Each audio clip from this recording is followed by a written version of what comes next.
the good stuff. Welcome back, everybody, to Goodwill Podcasting with Connor, Dan, and Stone, your movie podcast that today is talking about one of the most anticipated horror films of the year, in Smile 2, after the monumental success that was Smile back in 2022, I believe. They quickly made a sequel, and we have it now starring Naomi Scott, released in theaters. We're going to talk about the box office a little bit. Kind of interesting how much this movie made compared to the original, but we thought it'd be fun to talk about horror sequels for this episode, and we have chosen 4 other movies besides Smile 2, and that is Evil Dead 2, Paranormal Activity 2, Scream 2, and It Chapter 2. And you know what it means if we have 5 movies? That means we have a guest on with us today. It is Charles, the real voice. I think this is your second time on the pod. Talked about Alex Garland beforehand when Civil War came out. Appreciate you being on again with us, brother. And late night. We're on Eastern Standard Time, so we're recording this late. We appreciate you. I appreciate you guys. So your focus is mostly on horror, right? Yeah. So I would say this maybe, I don't know, kind of segue into the genre itself. What is a movie this year? Maybe not, maybe it could be Smile 2, but what's the horror movie that's released this year that's really stood out to you? Just for our audience that you would recommend. Surprisingly, it was something I just watched a couple days ago on Shudder. It's a zombie film. And for some reason, the name is escaping me right now. Mad? Yeah. Mad S. Oh, shit, yeah. All in Real one for Real shot. just reviewed that, I think. Really loved it. And it was surprisingly good. I didn't expect it to be, and it was done in a way that felt very unique. It was fresh, and some of the shots that they were able to time in one shot I'm surprised no one got hurt in some of the scenes, honestly.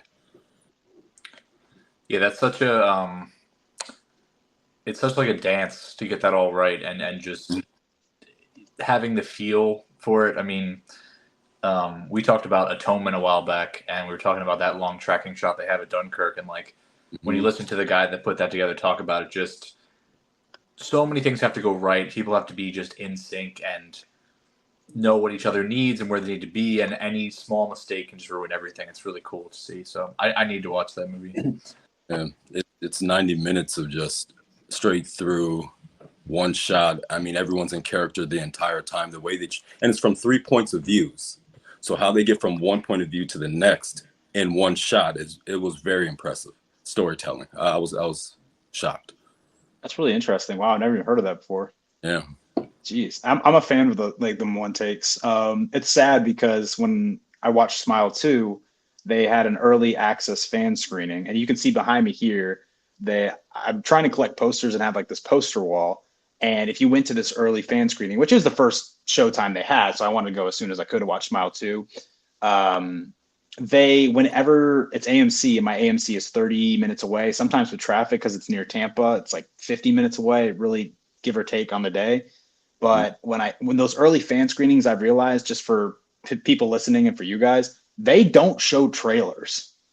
So I've heard that the first scene of Smile 2 is really impressive.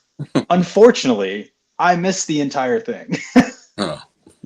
So I walked in, and it was the car and the smear, and it said Smile 2. I was like, oh, I probably didn't miss anything that good. Everyone says best scene of the entire movie. I'm like, nice. Well, fuck me. So go to those early screenings right on time. It definitely was a strong opening. I give it that. It ended in a way that I didn't expect. I guess it was kind of predictable when it got to the very end of that scene. But the way it all played out was pretty good. I thought I was in for a surprisingly good movie, but in the end, it fell kind of flat for me. But we'll get into that. I've heard a lot of people say that too. Any Voss water in the opening? No. Disappointment. So I had never watched, if we want to get into our first movie, I had never watched Evil Dead before. The only Evil Dead movie I had ever watched is Evil Dead Rise, which I think it's kind of cool that I could just jump into that because it's just a Book of the Dead. You just find the Book of the Dead and then shit happens, you know? And I've watched The Evil Dead and then Evil Dead 2, and I'm going to try to watch, maybe tonight, I might be up all night working night shift, I work night shift, so that's how my sleep schedule is. But I was surprised by how, in a non-derogatory way, but how generic the first film is. It's just like a haunted house. They find it's the Book of the Dead, and then shit happens. But then what sets it apart for me, the first one, was how sassy and how much character these demons have.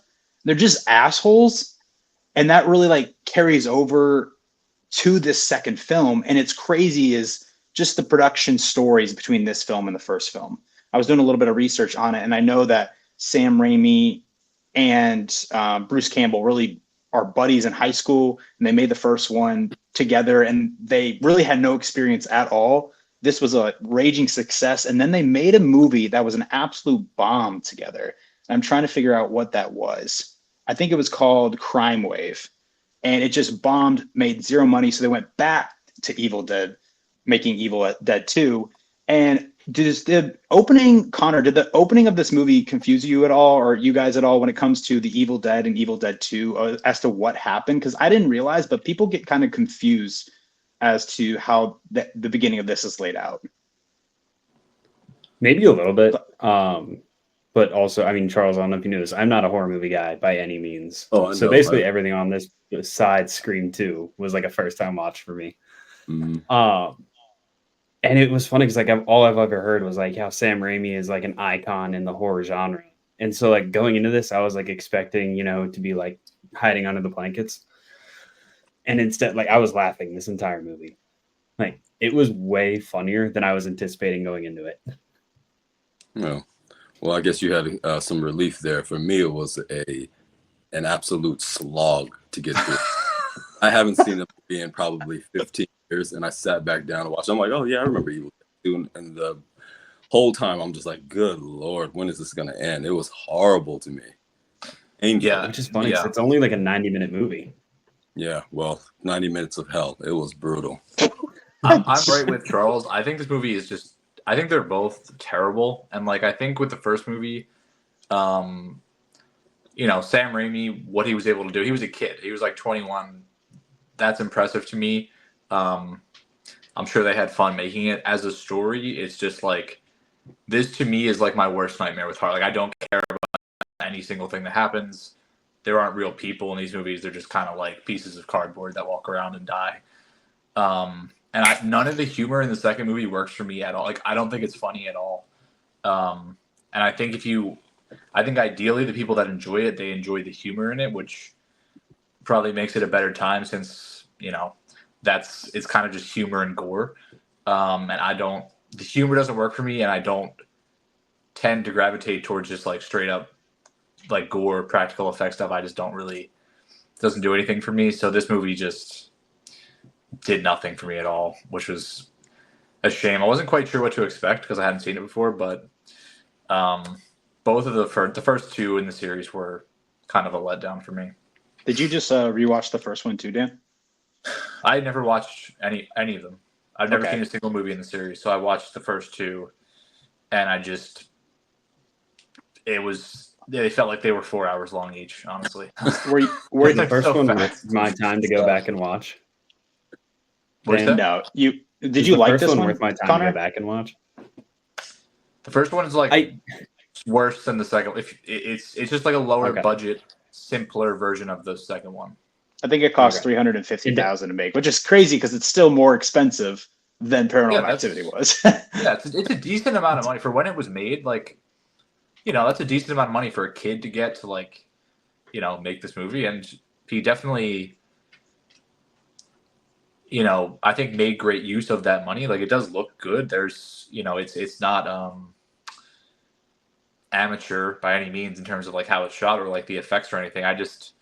It's not for me. It's like textbook not for me. And like if you like it, that's good. But yeah, I was gonna say to answer your question, Stone, if I liked it. I think the only reason I had a good time with it was because I hate horror so much. So like the comedy aspect of this like made it enjoyable for me. But also when I finished it, I felt like in 2 weeks, I'm not going to remember anything that happened. Like, because this movie's just kind of, meh. So it's at a 2.5 out of 5 for me. I agree with that. Just there's not a whole lot of story here. There's just a lot of filmmaking and practical effects, which is why I really loved it. Like Dan was saying, that really doesn't cut it for him, but me, this how many different things they were able to do, especially at the end. The thing that pops in my mind is what they were able to do the trees. I thought that was hella impressive and super fucking cool. But Dan, because you just watched the first one, going back to what I said a little bit earlier, were you confused as to the scene with Ash in the car with the woman and driving back up to the cabin and all that stuff and the bridge? I didn't really think much of it, to be honest. Like, okay, so what I thought happened, I guess this is a thing with the Evil Dead series that people get really confused by, because they think that it's slightly a reboot. This movie is a reboot, like they fast forward. Like a remake. People think it's a remake. Yeah, of the first one, because it shows you what happens in the first one. But what I found is that Bruce Campbell did an interview, and he basically said they didn't have the rights to anything from the first film. So that meant like they didn't have the actors and stuff to come back. So they just retreaded it really quick. Like what did happen? I didn't know that. I thought he was going crazy and he was having visions of what happened because he's just chilling out. Too. Yeah, he's just chilling out in this cabin the entire time. But no, they basically recreated just really quickly the scenes from the first film just because they couldn't show anything from the first movie because of that. So that was really interesting. I think the one thing I do like about these movies the most is probably Bruce Campbell's performance. Like I think he's giving really good like performances. And I feel like he's kind of really going for it, which you have to do it. When you're making something this like hokey and campy and ridiculous, like the actors have to be like bought into that or it's going to be really, really bad. So I at least can respect that and enjoy what he was doing. It's interesting. It's interesting that you say that because I'm looking at it right now. Bruce Campbell really hasn't been in that many movies. Yeah, but this was like iconic for him. Like I think this is like a huge all-time character. I feel like he would just be. Yeah, I just feel like he would be in more films. He's really only in Sam Raimi pictures. Like the only other things he's in besides Sam Raimi is Fargo, Cars 2, Sky High, and that's like it. Dude, like of his most popular films. Escape from LA too. I got an argument with someone at work yesterday because they said Cars 2 is the best Cars movie. Yeah, the Cars all three of the Cars movies are horrible. Like terrible. Hold on, Dan. Cars 1 is great. No, it's bad. It's the same exact plot like line in as the Thor 20s 1, for Pixar. But... For me, it's like in the 20s for Pixar. Like high 20s. I mean, everyone's entitled to their own opinion, even if their opinion's wrong. But like, yes, yeah. I just got told because my opinion on Smile 2 is in the minority. It's bad and it's wrong. So, I mean, anyone out there, if you have opinions in the minority, remember that they're bad and wrong because you can't not side with the majority. That's a. Wait till people free thinker. Wait till people find out that 3 out of the 4 of us don't necessarily love Evil Dead 2. I was expecting this. Why does this always happen? Why does this always happen? Charles, I don't know if you listen to every single episode. Yeah. It's always me against Connor and Dan. Now Connor's like, 2.5 out of 5. But I really like this movie. It always happens. Now I'm not going to say I was absolutely in love with Paranormal Activity 2. So I think this might be the only conversation that we have like this today. But like, I was expecting these movies. I really like how Sam Raimi does his filmmaking. No. What did you rate them? I know. So I've only watched The Evil Dead and then Evil Dead 2. I have The Evil Dead at a 3.5, and then I have this one at a 4.5 out of 5. 4.5. So what is playing into that? Evil Dead 2, you have at a 4.5. Yeah, like there's not a whole lot of story. Like that's what you want. Right, I'm out. I'm gonna call it a night. there isn't a whole lot of story to this, but like I said, a lot of the carrying of this film for me is the filmmaking and the acting by Bruce Campbell. How much that keeps you engaged, and there's so much variety that he's able to do with such a limited location as well, and like the stop motion. Who was able to do? What do you mean by that? Sam Raimi, like what he was able, like the different styles of filmmaking that he was able to do in practical effects. I think that's just constant in this movie. And that's when I watch a movie, I try to look at things that are stand out and don't just feel like shoehorned in. Like It Chapter 2 has zero sauce. There's zero sauce on that. It tastes like Miracle Whip. But this is like a really good, this is like Chick-fil-A sauce. Like it's really, What do you really mean rich. styles of That's your filming? gold Like, standard of what do you sauces? mean? It's every camera angle has purpose. Every like second where there's not something going on builds tension, in my opinion. I don't think this is as, it's funny. I told my brother that I was watching this movies, and he's watching a lot of movies, but he also hadn't watched these movies before. And he's like, this is the comedy one, right? And I was like, I don't know. I didn't find it as funny, I think, as you maybe, Connor. I know there is quite a bit of comedy. I mean, he fucking straps a chainsaw to his hand, right? That's kind of ridiculous. But when you get to Army of Darkness, holy shit, that thing is just slapstick. It really is. And Ash really feels like he's like really stuck up and kind of cocky. It's very interesting how much his character changes from this movie to the next. But I don't know. I just feel like this, like when we watch The Quick and the Dead, Dan, I really liked that movie because I could tell like Sam Raimi's style, like the end of The Substance. Me and my brother kept on saying the way the camera zooms, the way it's shot, the practical effects, like that, the end of The Substance really reminded me of that. And that's just kind of like what I fuck with. I really like that stuff. Like there was a clip recently going around of a clip or scene in Spider-Man 2 where the Green Goblin, he jumps off this trampoline. It's at the very end of the fight scene between him and Peter Parker, and he punches Peter. And what the camera does is it when that punch happens, it moves with the punch very slightly. Yeah. It's like the audience is feeling it. And I feel like there's a lot of that in this. Like you're going mad with Ash while he is. And Sam Raimi's just constantly throwing stuff at you. Like I didn't fucking think the trees were going to stand up and start walking towards me, but they did. And I was like, I didn't know he could like had that still in the bag. Like I thought I had seen everything. And then I get that. So I was constantly entertained, and I thought nothing really, even though it's kind of the same thing over and over again, it wasn't practically. But why do you care about Ash? I'm entertained. I don't need to care about Ash. I know his mental state. It's just him trying to survive. But like if he dies, so what? He doesn't die. No, I'm saying if he died, like so what? It's just, that's the thing too about the first film. There's not a really whole lot of substance to the first film. It's just him. The very little you get is him and his girlfriend, and then his girlfriend dies. That's really it. And this movie actually deals with him trying to process the fact that she has passed away. That's really all that you get as well. I know that I'm not going to get more of that. I don't need, in a film like this, I don't need a lot of story and background. I really don't. I think what's going on around this very superficial story entertains me enough. I think this is more entertaining than it is supposed to be moving, or you're supposed to learn something from it. You know, it's 100%. It's a comedy. Like it's marketed as a horror comedy. Like that's definitely how it's bucketed. I just think like you're talking about tension. Like I think without characters, there is no tension. Like because anything could happen to anyone in either of these movies, and I just shrug. So I don't feel tension when there's not. I guess like people, and you know the acting is not necessarily always. I guess when I say tension, there was a scene where I was getting scared.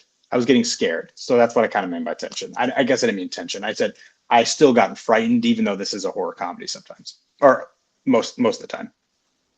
What does you getting frightened look like when you're watching a movie? Do you really want to know? So I have this method that I do, and I was watching Smile 2. And here, let me angle my mic a little bit. What I do is I was in like a reclining chair, right? Here, let me prop my legs up. I was in a reclining chair, and what I do is I like cover my ears. And I'm watching movies like this is, I don't know if this is what you meant. I'm curious how you pique my interest. Yeah. I find, Dan, I know you're like, them fucking jump scares with them sounds, blah, blah, blah. Those get me, dude. And they get everyone. That's why it's the laziest shit you can do. It's guaranteed to get a response. Because with volume like that, it's like, yes. So I plug my ears. But I guess in this scene there's a guy. It's the random guy when it pertains to this movie. They meet those people like in the woods, and they're trying to get back up to the cabin. And one of those guys randomly turns into a zombie and like pops up by the woman. And I was like, holy shit! Like I didn't expect him to turn into a demon. And that's what got me in this movie. But yeah, it's the whole. But don't you think it still looks goofy as shit? Like at the end of the day. Yeah, I think it looks impressive. It's goofy. Yeah. But that's not frightening you though. But the pop-up scared me. Like Muppets. Like they don't. Stone, you gave this a 4.5 out of 5. I'm looking at your letterbox right now. The movies that you hold in the same regard as this is wild. They're very different, though. This is such a different movie. Look, here's like the ones that stand out the most: Poor Things, Grand Budapest Hotel, The Shining. Yeah, all these are great movies. Way better than Evil Dead. They're way different, though. That's the thing. You can't compare. Alien. You can't compare Alien to. You can't compare The Light. Space Odyssey. The Holdovers. It's like Sunrise, you can't. Marriage Story. Bro, you can't compare. They're different stylistic movies of what they're trying to get out of audience. I mean, I'm just telling you. You don't have Logan at 5 stars? No, I'm picky what I give 5 stars. I just gave something 5 stars. What did I give something 5 stars? Probably one. No, shut up. I gave the King of Comedy. I also think, and I feel like Charles would probably agree, this is something like you really like or you just don't at all. Like there's no, I feel like there's no middle ground. Like no one's probably like, oh, it's a 3-star movie. Like I don't see that being that common. So why am I getting harassed right now? No, you're not getting harassed. You're just getting, we're all curious because I think we all had very different. It's because I'm picking up on the content on TikTok, Stone, so we need this, you know. Yeah, Connor, there's just all those movies that you listed off. This is just they're just completely different. Like with what they're trying to get from the audience and how they're made and what tastes I have, kind of a thing, you know. That's just it. Can I ask really quickly, Charles, this kind of like era of horror, like, and maybe like the 80s, like camp kind of stuff, like, does that normally do it for you or no? Or is it a mixed bag or how do you feel about it?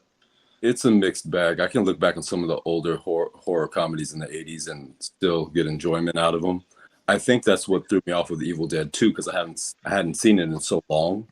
Yeah. And when I went back to watch it, I remember holding it in high regard in my mind.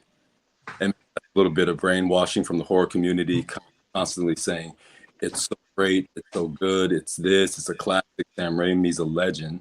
And I'm, oh yeah, that's right. I remember watching this when I was, a kid, and this is great. And then I watched it again. I'm like, holy shit, this is awful. Struggling right now.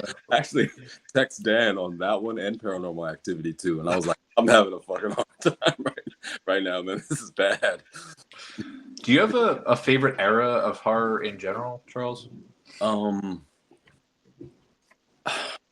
That's hard to say because I've watched all the. I don't go too far back, but I have watched some stuff from the '60s. Yeah. Even the '50s out. Hitchcock and Psycho, those, but I would say probably 80s to mid 90s is probably where and a lot of it is psychological too. I love psychological horror probably the most, the ones that get in your head and make you feel uncomfortable. I'm not a huge fan of slashers, like at all. Yeah. Even though I'm a quote unquote horror guy, I almost always end up hating slashers when I watch them. See, do you think they're just like formulaic or? Yeah, it's very predictable. That's always gets with her. With my minimal knowledge on horror, I actually have enjoyed a lot of the slashers I've seen. Oh, okay. But also, I'm a baby in the horror genre. Yeah. Well, do you guys want to talk about our next movie that is a slasher? Yes. All right. I'm just gonna let you all take. Okay, Scream 2, Aftermath, Scream 1, Sidney Prescott. Okay. I'm backing off. I'm not going to give my opinion because I'm afraid that it's going to be wildly different than all yours. Connor, you can go first. I know you texted me and Dan about this movie. What did you think of Scream 2? Yeah, I love the Scream franchise. I binge watched them all last year for the first time ever. I think this one, if I'm correct, is in my second spot for the entire franchise. Yeah, it is. I looked before he jumped on. Yeah. Yeah, this movie's just so much fun. I think my only big complaint about it the first time I watched it, and it still holds up on this one, was I did feel like it was the most predictable for who it was with the reporter they just try to throw in. I did like that they kind of twisted it and made it Billy Loomis's mom. but she was the one who, like, the whole movie, my first watch, I was like, she's for sure one of them. Yeah, it was very obvious who it was, but not like who she was in context of the story. Yeah. I got you. Which I really liked. The other one I didn't predict, really. I did like how they tried to make us and everyone in the film believe that it was the other guy who was originally with them in the first one. I'm blanking on his name right now. Are you talking about Cotton? Cotton Weary? Not Cotton. Who, Mickey? Randy. Oh, Randy. Yeah. Yeah, I think this movie is excellent. I like, kind of like you said, Connor. I think these movies in general are just like, I feel like they're smart and like very witty and funny to me, and just very conscious of not only just the genre but like movies in general. Like they feel like they were written by somebody that actually cares about what they're writing, which I always appreciate. I think anyone could just like slap together like cheap scares and blood and just like call it a horror movie, but like it's nice to see something that's well written too. And I just think, especially the opening sequence, like the meta-ness of that is just, it's so well done, and it just feels, the whole movie just feels right as a follow-up to the first movie and as a commentary on, the way violence can work its way into a society through media. We still see, not to get political, but we have a president talking about violent video games or, getting into the youths. Like, no, this has been disproven like literally decades ago. That's not a thing, but like it's still a conversation is my point. And people, we just talked about Joker. And there were conversations when Joker came out, like, oh, is this going to inspire violence in the theaters like that? Obviously we've seen tragedies like we did in, 2008 or whatever it was with The Dark Knight. Like, people are afraid, but there's always a fear that media will make that stuff worse. And I think, this movie was aware of its impact, the first movie's impact on society, and willing to tackle that head on, like, for better or for worse. But I think it holds up pretty well. I think it did a nice job. And I just like, these are just, it's kind of like satire of the whole genre as well. So I was gonna say, this is gonna be the most Dan comment I've ever made, but also like this movie knows what it is the entire time. Yeah, I feel like all of them do. So did Evil Dead 2, but it's fine. Charles, what'd you think? Oh no, I agree. It definitely knew what it was. You just didn't like what it was. I couldn't agree more. Yeah, were you talking about Evil Dead 2? Or Scream 2. Because you don't like slashers, you said. Yeah, I mean, I'm not a big fan of slashers. But I agree with Dan on this one that it is smart writing. I just watched it today, to kind of rehash what I could remember from it, and I was like, oh yeah, that's right. It was actually pretty good. And what I liked was it wasn't too predictable in the fact that they killed off Sarah Michelle Gellar, Omar. They killed off Randy. Yeah, they killed off big stars too. Like, you think, oh, this person's a big star, they're going to survive, and they're like, no, they're not. They're gonna die. That was my biggest issue with The Boys season 4 or 5, whatever we just got. Yeah. Anyway, go ahead, Charles. Yeah, so I laughed though in the beginning with the theater scene because it stuck to one cliche, and the black guy always dies first. I'm like, oh yeah, Omar stabbed in the head through the bathroom stall. Yeah, and then Jada Pinkett. Yeah, and I just busted out laughing. And he comes and sits down next to her, and I'm like, you would know that's not your boyfriend. I mean, come on. Yeah. I'll say Omar Epps is a pretty big guy too. Yeah. I like spending time with these characters. Like, I think Dewey is just like the fucking man. Like, I love him so much as a character. Gail Weathers, I think, is interesting. Like, I feel like they give her a good amount of nuance in terms of like, she definitely has an edge to her professionally and is like cutthroat and definitely willing to like exploit people. And that's probably, you also have the context of like her being a woman in the industry at the time when that would have been less common, and she probably has to like really grind to get stories and try to break stuff and move forward her career. So like maybe that's on her mind as well. But she's not just like, they didn't just make her like a stereotype like that as well. Like, she's not just that. She also like is brave and like, you know, does have a heart, and you see that through her interactions with Dewey, and like she's just a good character. And Sydney as well. Like I like Sydney too. But and you know, Randy is just kind of this little like Quentin Tarantino like running around in here. Yeah.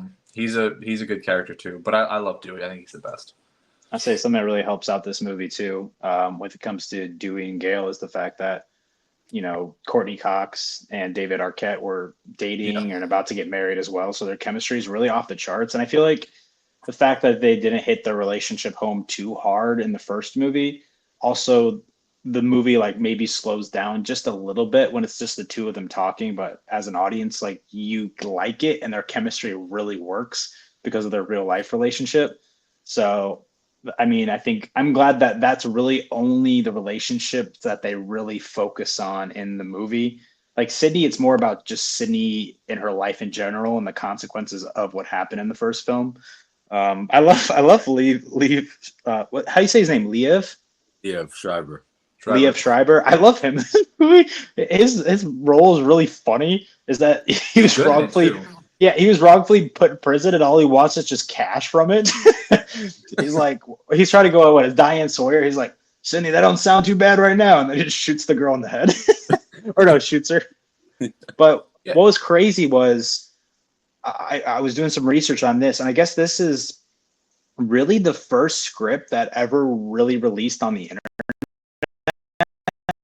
Like the internet was becoming a really popular thing when at the time this movie was being made, and the entire script was released online. So they scrapped it, and they only had half the script going into this. And they also created 3 alternate endings. So just in case it leaked again, people really wouldn't know, or they would have something else to go to, or people actually wouldn't know whether they would, you know, go through with that ending in the first place. I think they purposely, whenever somebody asked for copies of the script, they purposely sent them the endings that weren't going to happen. I think Dewey originally was going to be a killer, and like I said, I think they made fake stories that way. If it leaked again, then that wouldn't happen. Like the real story wouldn't come out, kind of a thing. And the cast didn't even know who the killers were until the end, which is cool. Funny that you say that. They did a spoof about Dewey being the killer in Scary Movie. Do you remember that? Yeah. Mm-hmm. I haven't seen all of them, so I'm glad you mentioned that, though, because I think that one of the early drafts of this script was that Stu, Matthew Lillard, was going to be the culprit behind all of this. Even though he died in the first film, I think that there was some way that he got out of that. And it's funny because there's actually a scene at the party where Matthew Lillard is very faintly in the background. And the original plan was to announce that he was responsible with that script. The plan was to announce that he was originally responsible for all of it when Scream 3 happened. Awesome. But fans of the franchise, because Hayden Panettiere came back, fans of the franchise know about this lore and know that they possibly were going to bring Stu back. And everyone loves Matthew Lillard. So that's something that they want to see in a future installment, is Stu come back. If they even continue with all the drama going on. Yeah. Oh, they will. No one's going to be happy about it, but they're continuing. Yeah. They've printed fat enough checks for Nev Campbell. Courtney Cox. Courtney Cox just announced that they just announced that she's coming back too. So. Oh, okay. One thing I felt with this movie was Sydney is kind of harsh towards Cotton for a while, and it's kind of odd. Like she just straight up put him in jail wrongly, and she kind of treats him like shit. And it does get validated because he ends up like getting physical with her and like kind of putting like, you know, he's kind of a weirdo. Even though he was put in prison, he's kind of a weirdo.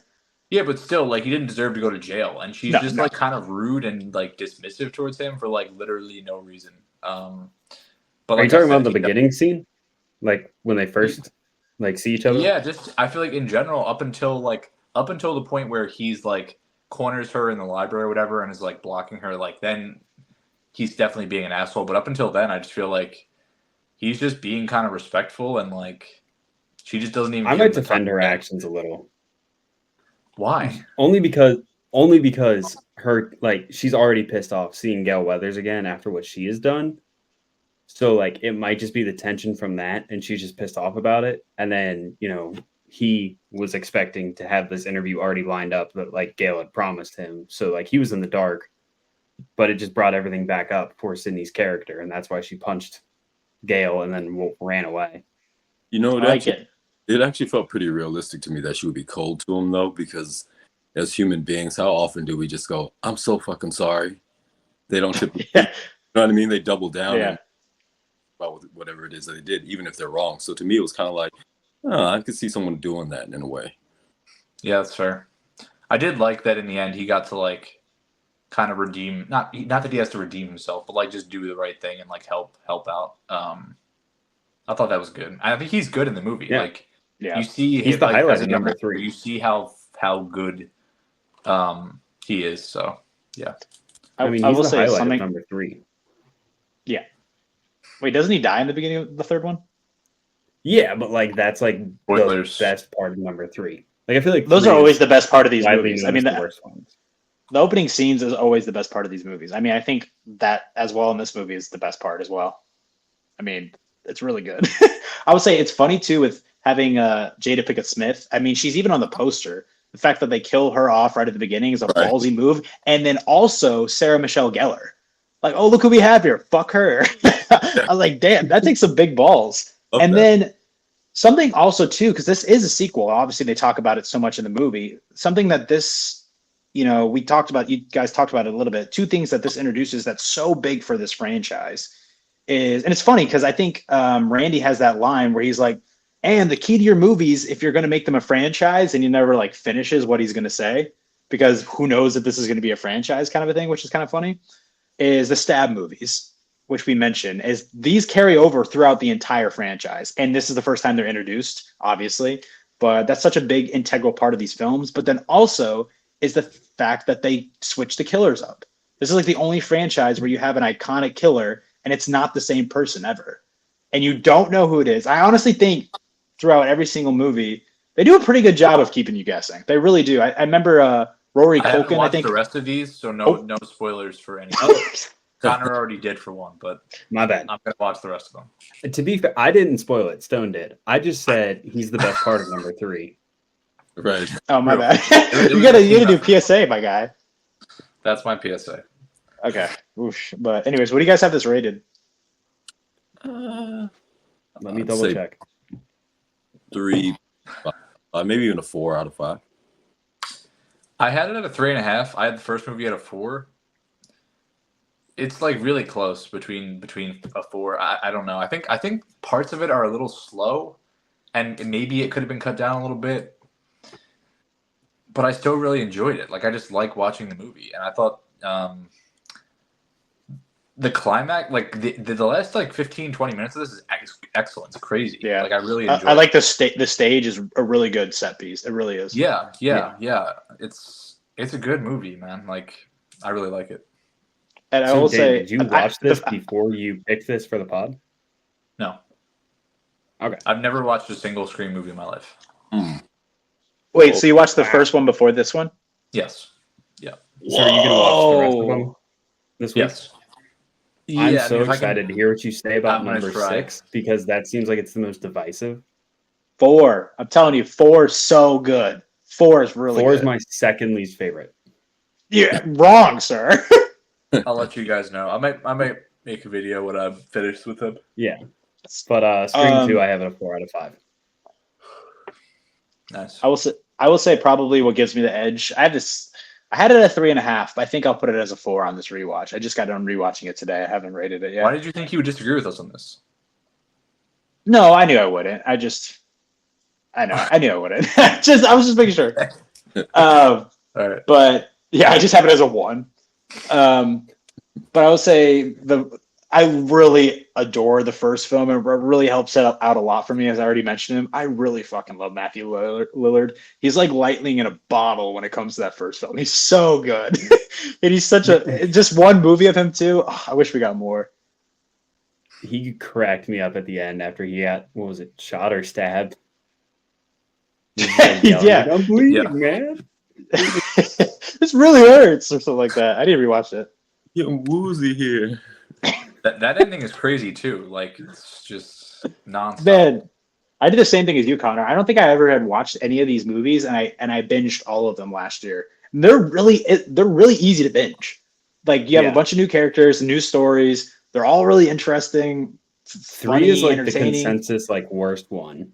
Yeah. Yeah, Scary I will part say about it is Courtney Cox's haircut. Yeah, Courtney Cox. The fact that I watch Friends a lot with my wife. It's really I haven't seen a whole lot of movies with Courtney Cox in it. It's very entertaining for me to go from Friends to watching her in this, which she's like kind of a bitch and says fuck all the time. It's really nice switch up. Kind of a bitch in Friends too. No, she's just clean. Yeah. Also, I'm the same way. OCD shows of all time. Oh my gosh, let's have a debate on that. A bit of a control freak in Friends. That's what it is. I'm not a control freak. I'm just clean. I respect her cleanliness. I don't like Friends very much. Me neither. Well, okay. Well, So, let's talk about we're something back we're back to our What? usual where Dan and I aren't agreeing. I was just gonna say I want to have like these little flags that like when someone's arguing, I like raise them who I think is right. I think I'm gonna do that. That'll be fun. Change the color of your lights. Oh, that's too much work. I will say, if you guys want to talk about something else you don't like, let's talk about Paranormal Activity 2. Wait. What do you mean something else we don't like? Are you about to tell us you like this movie? No, I don't like this movie. Thank God, man. We're definitely all in agreement here. This is. Yeah, not bad. I don't. It's just the thing that is lacking. Here's the thing: is different from Evil Dead, where I think the story there, like I said, is there's not a whole lot of story there, which bothers Dan a bit. I think that movie is very entertaining. This movie is not entertaining at all, and it's a direct rehash of the first movie. It's the same thing, and you can only. Even the first film, I rewatched it before this. I don't know. I like found footage movies, but I hate the way these are edited. As in the scenes just kind of just are random and they just go, they like cut whenever. I don't know. I guess that's how this model was back then. In 2007. But yeah, this is just directly the first film and they made it 1 year after the first film got a wide release. There's not much to add to this. It's really not. It's boring. This made $6 million at midnight the night it came out. Oh, I was going to tell you. $6 million immediately. That's when this movie came out, the opening weekend, it was the highest grossing opening weekend ever for a horror film. People ate this shit up. Has it ate been it up, slurped $42 it up. million, and they paid $3 million to make it. Like, has it been surpassed yet, Stone? Oh yeah, about the movie we're about to talk about. I don't know if that's what passed it, but the first It movie made like $700 million. Oh, okay. Yeah. But yeah. What do you guys want to talk about? I will say Connor played the trailer. We were talking about the trailer beforehand before we jumped on, me and Connor. And it's kind of funny. I found out that a lot of people were upset because there was more interesting scenes that were in the trailer that were left out of the movie. Yeah. Like there was a sequence. We're upset. Yeah. Yeah, there was a sequence where like the kid was just crawling in the street. That's just not in the movie. I would really like to see the kid just chilling in the street. That would have been interesting rather than just a pool cleaner constantly. But I think with this movie, the thing is, I don't really know what it's even trying to achieve. These characters, literally, I want to say 15 minutes in the movie, I texted you guys, I said, I hope all these people die very soon. And it's just, except for the kid. But, like, they're just terrible. The dad is, like, I made a video a while back of the trope of just, the dad who's like, oh, pipe down, woman, you're just hearing things. Like, this is that guy on steroids. Like, he's just the worst. And you're just like, why did she marry this man? Like, who would ever marry this person? He's such a dick. Well, he owns a bunch of Burger Kings, so you can eat for free. Because apparently that's a big point in this movie. Yeah. He's a Burger King worker? There's like a CEO? There's like a whole scene where they're in the These kitchen with like franchises, their I think. in-laws, and he just like owns like a bunch of Burger Kings, and his brother-in-law is like, how come I couldn't get free food? I told him I knew you. I totally missed that. I don't know where my mind was, but they're just not likable. They're incredibly dumb.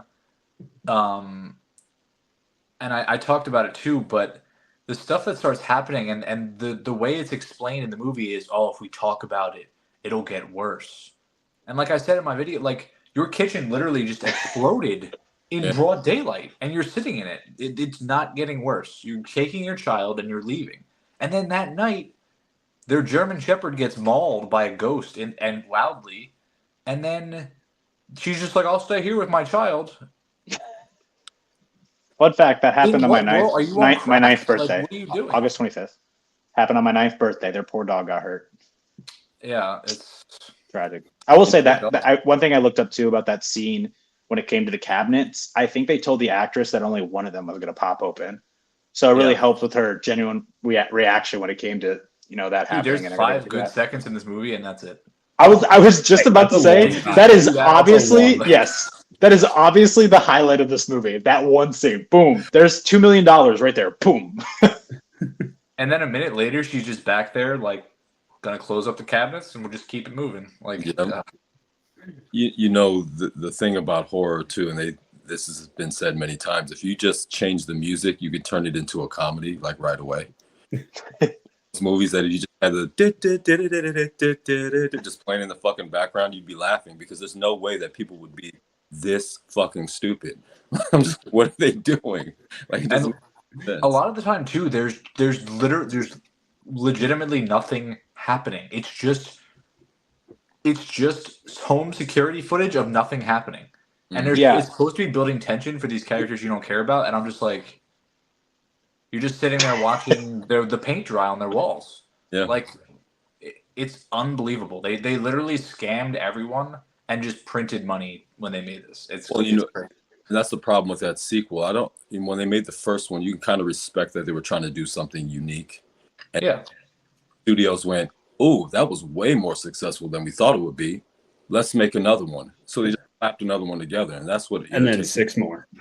Yeah. It's just like the Blackwell Ghost. I don't know if you guys are familiar with that, but the entire horror community was trying to get me to watch it, and I'm like, I'm not going to watch it because if it's anything like Paranormal Activity, I'm going to be mad. So I just ignored it. And Harry Marks from Let's All Go to the Lobby, he bashed the fuck out of those movies. Yeah, like people just going, baby back, baby back, baby back, baby back, baby back, ribs. He said. Just like basically waiting for someone to yell ribs. He was so pissed off he paid for that. And I was like, and that's why I didn't watch it, because I knew it was going to be that way. I feel like the Hell House movies, are there a bunch of those too? Yeah. I watched Hell House LLC. That movie is horrible. Horrible. I hated that movie so much. What's the other one? There's a ton of like Hellraiser or something. That was the real for real, like just like cleared those out. I didn't realize there was like tons of those films. Like, holy shit. That's the thing too, is with horror, they're just so cheap to make and they print money. So just do the same thing. Hellraiser is like an actual, it's not like found footage. Like, that Hell House LLC movie is literally like 65 minutes of nothing and then 8 minutes of this shaky cam and people yelling and then it ends. So I'm just like, why did I watch that? Like, you don't even see anything. I just don't. It's so frustrating. I will say, one found footage movie I haven't watched before. I'm gonna watch it tonight. I don't know what I'm gonna do tonight after we hang up. But do you guys like Rec? Have you watched Rec? I heard Rec's pretty good. It is good, and I actually like Quarantine a lot. People shit on Quarantine, which was just the U.S. remake. I like it. I think it's really good. It's a crazy ass movie, and again, it's just a remake, but I like it as well. So yeah, you'll probably. I think I was telling you guys before we jumped on that I just have an urge to watch the rest of these Paranormal Activity movies because they get worse. They get worse. But I want to know how, like, where. So the story is just that now it's the girl from the first one and the baby from the second one, and they're on an adventure together. So I wanted to clarify what the lore is behind these first 2 movies, and it's just the fact. Hold on, it'll take 2 seconds.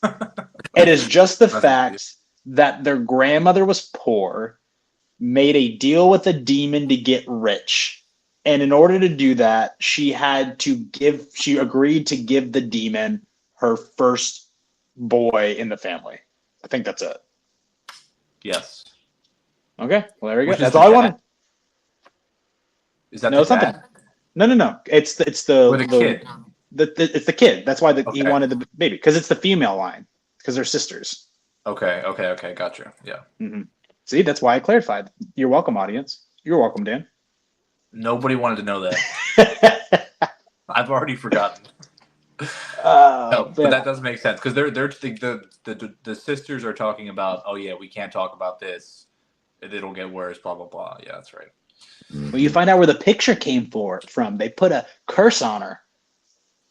And wait, so Paranormal Activity 3 takes place before Paranormal Activity 2, then? I think it might be. I think it might be them when they're kids, because they said they saw some crazy shit when they're kids. And then see, don't you just want to watch it? Don't you? That. No, I watched them a long time ago, and I okay. Immediately forgot them. I think I saw 1 through 4 a while ago. I think the thing that pissed me off the most about this I remember movie, these being a big deal. Like the first one when it came out was like a big deal. Like really. I think the thing that pissed me off the most about this movie, though, is the fact that they made it like seem like it was a real life story at the end. Yeah. With the text they put on screen.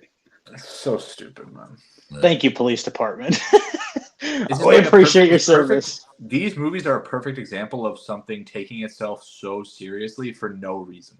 These movies are so self-serious and like it's just not that serious. Like this is something you should like have fun with if you're gonna make. You know what I mean? Like, all right, you tell me not to like watch the other ones, but then I look at Paranormal Activity, the Ghost Dimension, and it's got a little girl walking through a portal. How can I not want to watch that? Where is she going? Is she going to the first movie? She could be going to the first movie. Time travel. Hopefully she's going back to make sure the first movie was never made, and then just end the whole thing. I mean, it's crazy too, because just talking about this franchise, I mean, it's very much like the Blair Witch Project, as in the first ones. I would say there hasn't been as many Blair Witch Project. I think there's been 4 Blair Witch movies. I believe only 1. No, there's 4. We know there's book. Yeah, I think there's 4. But anyways, the fact that you just have these viral found footage movies that just everyone goes crazy for. Yeah, the Blair Witch Project, the first one, was another one that did extremely well. I think it took $100,000 to make or something like that, and it made, I don't even remember, maybe 300 million. I mean, somebody double check. It was crazy. Yeah. Insane. So they're like, well, how can we not make another one? But the second one wasn't really found footage until the end. No. They checked the footage. Remember? Guys check. And I think that actually pissed people off. They wanted it to be like the first one. Yeah, it's really interesting. Treat the cast super shitty on that first set. Yeah, they didn't give them any of the royalties from the first film. Yeah, that's the thing. They didn't. I more meant like on set filming. I thought they were treated like pretty shitty. I don't think so. Which is ironic because when they were marketing it, they said all the actors were missing or deceased. So that's kind of fitting. Yeah, but yeah. Okay, I think there's only been 3 actually. Okay, I knew Adam Wingard, who was the director of the new Godzilla movies, but then also made, I think, the Guest, This Is Big One, and You're Next too. He made a remake in 2016, but then it was just the original and then the sequel, like you said, Charles, The Book of Shadows. Yeah, The Book of Shadows was very interesting what they did with that movie. Like, it's a movie that talks about the possibility of the tapes being real in the first film. Like they go to find out where those people were. Right. It's a good idea. Like you said, though, I think people were upset because they wanted it to be Paranormal Activity 2, but they took a big swing. Yeah, and it failed. But that first one, I mean, they made so much money, they had to try again. That's the way the studio saw it, Yeah, I think they didn't. I don't even know if they had I think if I remember correctly, I believe they were still putting the script together. Like it was just get it out as quick as possible. That's how these movies roll. I mean, that's literally what the trailer of Paranormal Activity 2 said. It said, you really liked it in 2009, so here's another one for you in 2010. I'll just say something here. That is the worst thing about the horror genre. As a horror fan, the worst thing about this genre is when something does well, they immediately just start trying to hone in on making as many sequels as possible just to rake in cash, knowing, like you said, Stone, earlier, they're cheap to make. And if they put 10 million in and it makes 100 million, fuck it. Great. Yeah, half the time they probably don't even care if the finished product is that good. It's just like strike while the iron is hot and like while it's relevant, and then just do it until people are like, "Oh, this is trash." Right. And then sometimes let it die. a long time for that to kick in. And then by then they make a reboot. They've done it with Friday the 13th. They've done it with Nightmare on Elm Street. They've done it with Halloween. It's like, oh, wait, these are dog shit. And then you get a reboot that looks halfway decent. And you're like, I guess I'll go see it. And it ends up being again. So they get you again. So, that's horror genre. What do you guys have Paranormal Activity 2 rated at? -1. Unrated. I'd probably put it at like a 1.5. I like that they add a baby and a dog. I don't like that the dog got hurt, but I mean that's fun. I like the baby Also, like these people are low key floating. just like racist as hell. Like the lady's like trying to help. Oh yeah, get out of here with your voodoo.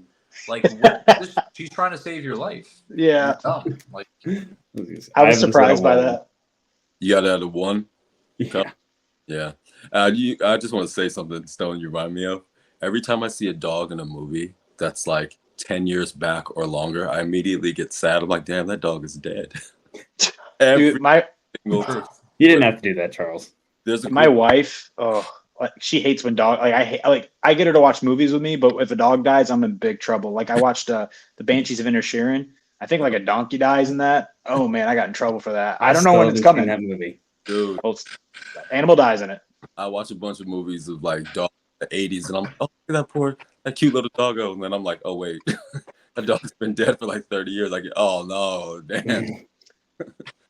You missed it, Charles. I think before we got on, Dan's like, go lay down. Now he'll stand directly under my desk and just stare at me. And he's always in the way. But Dan and I have very similar looking dogs. I have my 2 are down here sleeping, and I don't want to wake them up because if I woke them up, they'd probably ask me to go out OUTSIDE. I gotta spell it out. Yeah. But I put this movie at 1 star. I don't know why I didn't put it at half a star, but 1 star for now. Yeah, it's bad. I will say, Dan, your dumbest movie moments ever. I was like, I wonder what Dan was pointing out because I saw your video, but I didn't watch it until I rewatched the movie. And I was like, I wonder what it was about. And then he explained it. And I'm like, yeah, that's pretty dumb. So stupid, man. That night. Yeah, let me stay here with my child. Like, no sense. I like that. Oh my gosh. You're doing, Dan, with the dumbest movie moments. I laugh. Yeah, I'm almost done the first region. So, what's the one you've gotten the biggest backlash for? Probably The Dark Knight Rises or something. None of them have gotten that much of a backlash. Maybe The Dark Knight. I talked about like the whole Joker. Oh, the bus, right? So yeah. Dumb. I'm sorry. Yeah. It's all stupid. Yeah.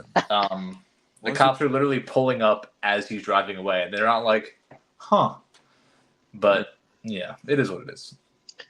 Speaking of dumb movies, you guys want to talk about It Chapter 2?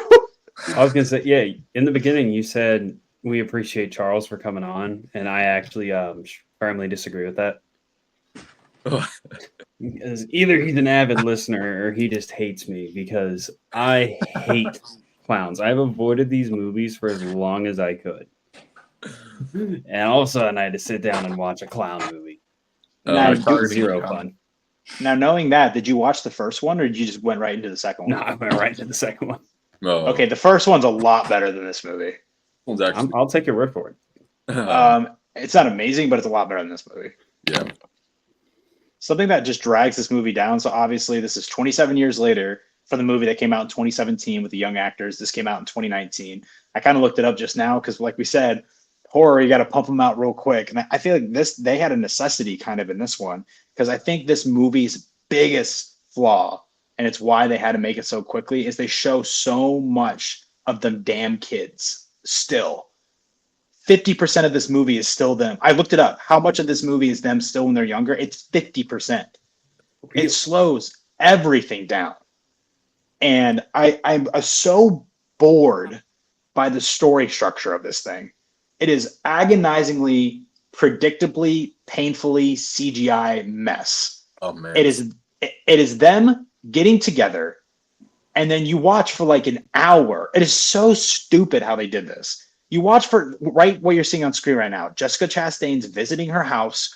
Oh, let me remember what happened when I was a kid. You see a flashback of them when they were a kid. Ooh, Pennywise, the dancing clown, did something really creepy when they were a kid. Oh, now look, he's going to do something creepy again when they're adults. Ooh. And you watch that with 5 or 6 of them. And it's just like an hour. And I'm like, this is not entertaining. And then also, what you're about to see right here, come on, come out. I'm waiting. We're watching the screen for people listening. Oh, no. It's just CGI monsters. There you go. A crazy old naked lady. And it doesn't look good, and it's goofy. It's not scary. Paul Bunyan's like this giant wooden monster. It's just, and also my biggest flaw of this movie is there's a kid who doesn't make it back, right? You have Stanley Uris, who kills himself. And there's this, he writes a note to them at the very end saying why he did that. Don't want to get into that. What I want to get into is the fact that they still, as kids, you can see, treated him like shit. Like Bill Hader's character, what's his name? Richie is kind of an asshole to him. And he kills himself, and I really feel like there's no reflection on the way that they treated him. And I was very surprised by that. I thought that would have been really interesting. And they also randomly get into a fight, like when they're kids, and that's really not elaborated on at all. It just randomly happens, and they're like, "Oh man, I wish we could stay together. I hope we could stay together." Anyways, this movie's a lot dumber than I thought it was, because since I haven't seen part 1, I thought those were like flashbacks to part 1. No, so I would have to look it up, but I think the biggest issue is when it came to Finn Wolfhard. Finn Wolfhard looked a lot different 2 years later. Like he really aged up. So I think they had to like do CGI in a weird way to his face to make him look like his character in 2017. But that's the thing, as we talked about Evil Dead 2, is I really like, and I think horror is maybe the biggest genre for this, that you can do this. I really like practical effects. And this movie just doesn't allow for much at all. And what it does have instead is freaking bats coming out of fortune cookies. That's not scary to me, my guy. This I felt this way the first time I watched it. I kind of feel the same now. This is like nearly a comedy. It's very like some of it is genuinely funny. Other parts are like played up to be funny that it doesn't really work. But like humor is so prevalent,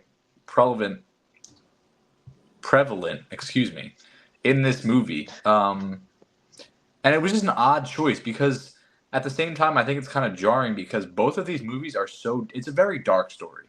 Like, and sometimes I think it is like almost so dark it gets tedious. I'm just like, all right, like this is just like grating to watch, and it deals with some like really heavy stuff that sometimes it doesn't really like deal with. It just kind of presents it to you. Like even the movie kicking off with like, the gay guy getting like beaten and murdered, and it's just like people are throwing slurs at. It's just like this is so much, and this is like a kid is getting killed. It's just like nonstop heaviness, but then it's like they have all this quippiness in the story too, and it's super odd. Like this is an odd movie to watch, and it's so poorly paced. It's so long. They're like long, dude. And they're pulling together all these different stories from all over the place. It's just like a very bizarre movie that I don't think it's as bad as a lot of people say it is, but it's hard to pull out some of the good stuff because it's in a mess of just fluff and it's just badly written. It's a very weird mixed bag movie, I think. But the tonal stuff is just strange to me. I don't know. Yeah, I'm with you on that 100%. The parts that pissed me off the most about this movie, I called my mom right when I finished this movie just because I thought she had seen it, she hadn't. But the very end, when they like kill Pennywise and like by making him feel small, they turned him into a baby. I don't know if you guys have seen like the live action Peter Pan movie that came out in like 2004. That was like a staple in my childhood.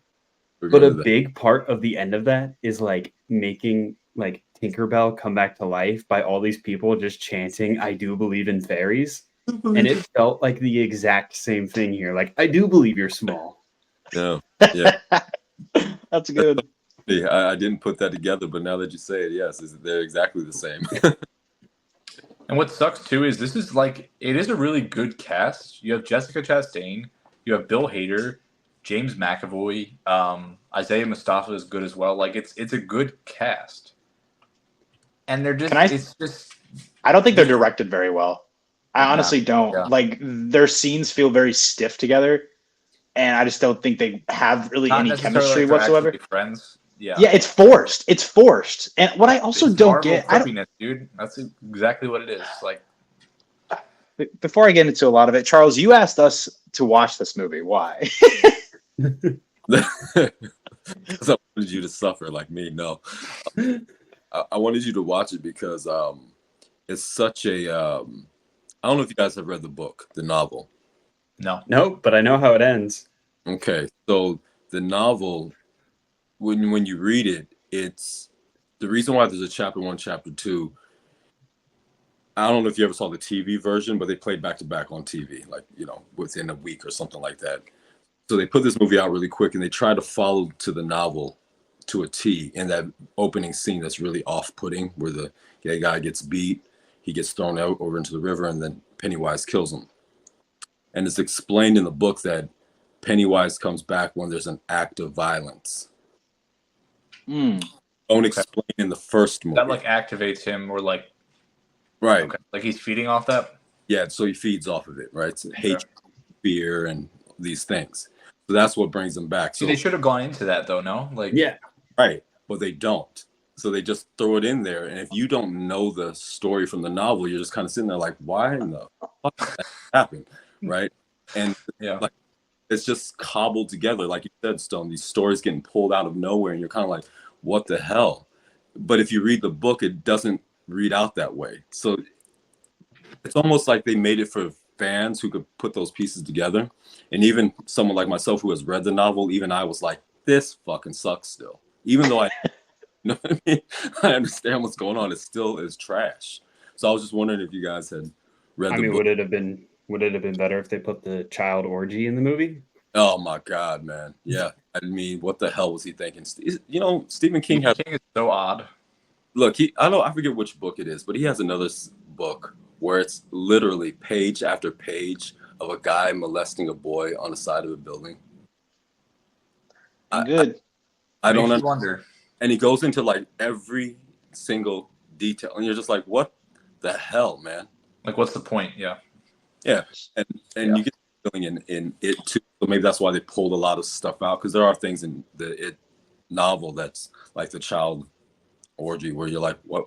In the movie she kisses everyone, but in the book she has sex with everyone, and she's like, they're all like 12, and you're like, what the fuck is happening? Yeah, why are you writing this? Yeah. So let me clarify. So he comes back every 27 years. So is it just when 27 years hit, it's the first act of violence in that year? I think that's what he gets. He's drawn to the whatever act of violence. Okay, so once 27 years hits, the very first act of violence in Derry that brings him about, like he goes to. I was thinking, I was like, 27 years without violence in a city, that's pretty good. No, it's not even just the violence. It's like a hatred or a fear or anything like to that source, and starts. Normally, he can like screw with the person, like we saw in the first movie. He screws with Georgie. But they all float. He's messing with him. Yeah, I think that's another thing pulling this movie back too, because you've already watched the first one. You already know what all these characters' fears are. Yeah. So the fact that he's calling, "Come here, little fat boy," like, okay, like you already know what it's going to be before it even happens. You're strangely good at that voice. Yeah. John's been practicing in the mirror. It works with Tim Curry. I don't know. You guys have seen the original, right? From 19. I haven't, but I love Tim Curry. I haven't seen it though. So it works with him because the slapstick and the jokes, he kind of plays more into just being a clown in general. Works better with a bit Billy Boy. He does all the jokes and stuff, and it works for that character. But in this, it was like really forced. And I like Bill Skarsgård. I think he's a great actor, but it just felt off. He was trying very hard to make it his own, so it wouldn't be compared. But it's more like otherworldly and like monstrous than like an actual clown. Yeah. I will say, I think that I don't know how much of this is bullshit. The guy who I think it's Isaiah Mustafa. He plays Mike. I think it's a really good performance. I like his character. I like the way that he seems like he's so on edge and like so invested in what's happening, and you feel like it's really like wearing on him, and like him kind of having to pull them all together and just carrying the weight of still having that knowledge. Like I feel like you see the way it's really like affected his psyche. He said he read the book 8 times while he was getting ready for this, which a little excessive. Yeah, but I think he did a really good job. I think he's really solid in this, honestly. It's so funny because I kind of, because the way this movie's structured, I kind of forgot about him. Because you have 5 scenes in a row where it's everyone who came to Derry. And like I said, it's those sequences where they have to revisit their home. They got to see a flashback. They got to see it now. That takes like 45 minutes. And then all of a sudden you see him. And I'm like, oh, shoot. I forgot he's here. Because he doesn't like necessarily need a flashback. He does get one as well, kind of. But it's just like...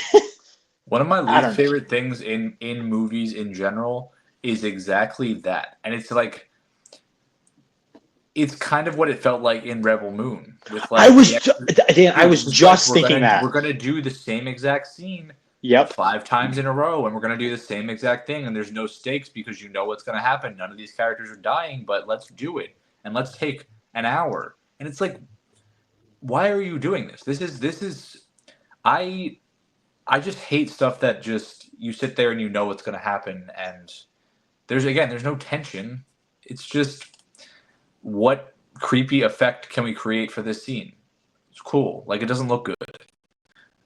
And it doesn't add anything to the movie, and it slows this movie down so badly. I hate that. I don't know. It's frustrating to see, and like, I don't know why anyone would write that and think this is going to feel well-paced and not just slow down the entire movie. I don't know. I think another thing too is Pennywise, because Bill Hader's character says it a lot. He's like, it's just in my head. It's just in my head. He can actually do things physically that's not himself, I think, because he's driving around that one dude. What's his name? The one guy who's like in prison.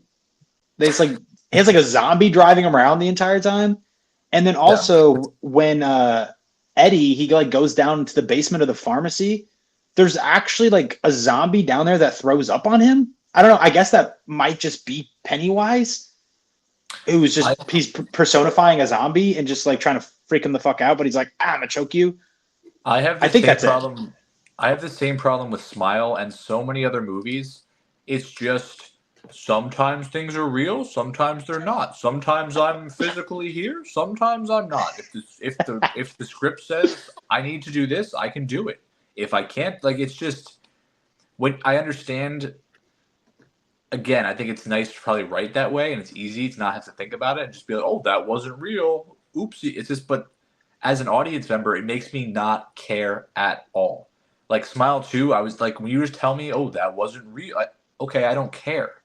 Like, I just wasted my time watching that then. Like, and this movie does that so much where it's just like, and there's no rules that makes sense. It's just like whatever they write is how it is. It's so Pennywise is just trying to he lives off of fear, right? He consumes fear.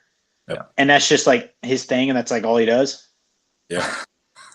Okay, well, I will say something I found out that I forgot about, but I loved revisiting, doing research for this, was the fact that his like arch nemesis in the novel is like a giant turtle, right? Yeah, that's right. Yeah.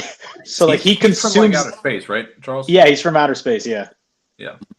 He's like this being, like this being of destruction, and then there's a giant turtle that created the universe. I think Oogway. That is, yeah, Oogway. The goat. That's like his arch enemy. So I miss the turtle. I think the turtle would have been interesting in this rather than a bunch of backstories. Yeah. I mean, to your point though about the it's all in your head and none of it is real. It doesn't have any stakes. Like when he's being attacked by giant Paul Bunyan, you're like, well, this isn't fucking real. That scene got me a little bit. I'll be honest with you guys. Like he's a giant lumber walking around and no one's freaking out except you. Like clearly this isn't real. Like what the hell's happening? No one's moving in that scene when Pennywise is like floating down. Yeah. No, but like it just got me like right when he turned and it was just giant Paul Bunyan, and then I just thought that's why like I seriously think this movie works best as like a comedy. Like that is what it's the most effective way to watch it with that mindset, I think. Yeah, especially I just thought when the guy just randomly gets stabbed in the cheek and he's like unaffected by it, he's like, oh shit. Yeah. Oh my gosh. So as Dan, you brought up earlier how films take themselves seriously. When you watch the preview to It, Chapter 2, it comes off like it's going to be one of the most terrifying horror films of all time. I remember when I first saw the preview, I was like, oh shit, this might actually be good. You know, yeah. I remember that. Keep skipping his giggle over and over again, making it sound creepier and creepier with each run. And I'm like, oh, this might be good. And then I went to the theater, saw it, and I was like, what the fuck is happening? Like, it's bizarre. Also, that whole scene where the little girl is under the bleachers feels like maybe the most pointless scene in the whole movie. Yeah, that was the scene in the trailer. That was the scene in the trailer that they played over and over again. That was like their jump scare scene. Like, oh, this is fucking sick. They played that. I remember they played that in the trailer over and over again. Yeah, it meant nothing. Yeah. Like I said, that is. Well, they have to be edgy and have a kid die, so edgy. Yeah, and the one in the like glass maze works. No, it doesn't work. Let me explain to you why, right? Let me explain to you why I thought of this, right? Because James McAvoy. Also, one thing I want to mention also, we just did an episode on him. I don't like James McAvoy's American accent. I think it sounds very weird and like sounds like he's not opening his mouth all the way. It really works when you have Split, when you have like a very multi-personality person where his voice can be different constantly. But here, I just got Split vibes. Stone is very multi-personality person, the clinical term? I was also wondering that. I don't know. Whatever. Anyway, so something very funny. Dan will like this. This could be your stupidest movie moments, right? So you have James McAvoy, right? He's like, kid! Which I love. I was thinking this entire time. The kid's like, get the fuck away from me. It's just like an adult just trying to he's like, no, I'm trying to help you, right? So he's like, come here, rah! And then you have on the other side of you, Pennywise going, like he looks really awful while he's smashing his face. You know what I thought about? Obviously, the kid can't go that way. Obviously, he can't go that way. He can go either right or left. There is some avenue that he could go, but he's just looking at James, looking at him, looking at him, looking at him. I was like, I know how mazes work. You can go left or right now. And he's just chilling there. Yeah, he's probably paralyzed by fear. I'm an adult, and I would be paralyzed by fear in that situation. No, I would run away. I think it's one of those things Dan was talking about. It's like, oh, well, maybe the exits are cut off and you just don't know it. You know? It's just one thing I found funny, too, I don't try to look for this stuff, but I couldn't help it, is that the thing with, like, a maze is like that, right? It's like you run, right? It's like, oh, shoot, right? James McAvoy does it like 4 times. Like, you think he would have fucking learned your lesson. He, like, continues to run, and he goes, like, smarter than him, probably, like... I was like, just put your hands out. He doesn't put his hands out. He continues to run into walls. Man. Honestly, dive more into the comedy and then show him trying to get out of the maze after that whole thing.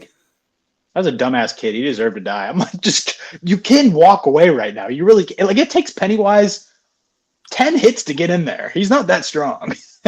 I will say, too, I do think Bill Hader's really funny in that. Like, Bill Hader's just hilarious. Like, yeah. I think he's funny in this still.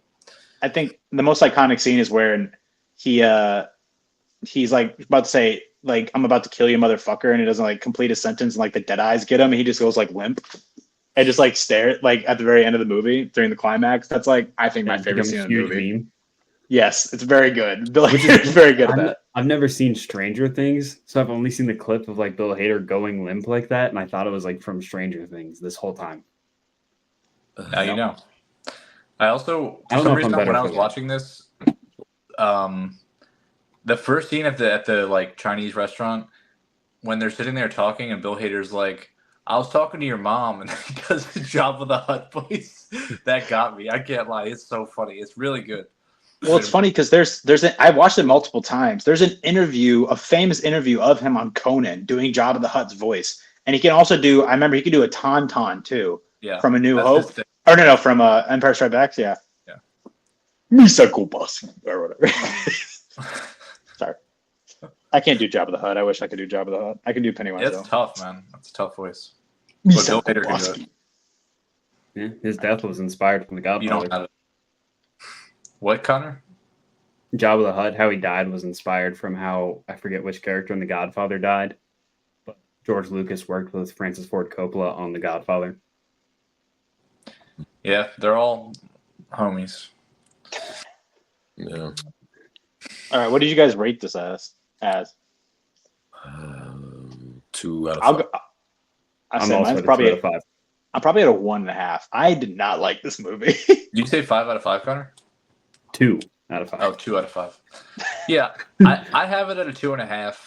I think this movie's like just stupid and funny at times. It's just it's not something I ever watch, but I've watched it like 3 times now, and it's like just whatever. I don't know. That's 9 hours of your life, my dude. I know. I will say something I've been meaning to say. I'll say something I've been meaning to say too when we talk about like the weirdness of is this like look at it as a comedy, don't look at it as a comedy. It's the fact that I think the first film is very serious, like way more serious than this movie. So when you have something labeled Chapter 1 and Chapter 2 that come out so close to one another, the fact that tonally it doesn't carry over is a very big flaw to me. It should feel the exact same if it's two halves of one story. It's completely different. This almost feels like it was written by more than one person, which it wasn't. So that's not good. Is it all Andy Muschietti? Oh no, Gary Dopp. It's the guy that wrote fucking the first The Nun. Yeah, and the Conjure Annabelle and the Conjuring. Oh, he wrote the new Salem's Lot movie. Yeah. Oh, that didn't get very good reviews. Ew. No. This guy doesn't have a very good track record. It's like the what do we talk about? Keep giving him writing jobs though. Just he'll figure it out, right? Get it. I was just thinking it was just like the Sonyverse, like the Madam Web and Morbius guys. Yeah, just keep throwing them in there. Here's $300 million. Make a movie. Fuck it. Oh no! Have you guys ever played Until Dawn? No. Oh, Until Dawn's a very, very popular video game that they're making into a film next year, and he's writing that as well. So that's disappointing, but it's okay. That was one of those video. They got some new writers that were young and like up and coming. That would be good. I'll say Until Dawn is one of those ones that randomly had has like Rami Malek in it and Hayden Panettiere. Random really big actors that are like playing video game characters. I think they were doing like not stop motion, but like stop motion, like CGI for it. So you're putting some crazy emphasis on those syllables on her name. Just Hayden Panettiere. That's not Panettiere? No. I think it's just Panettiere. Yeah, it's Panettiere. It sounds fancier when I say it. Stone, you've been struggling with words all night. Hayden Panettiere.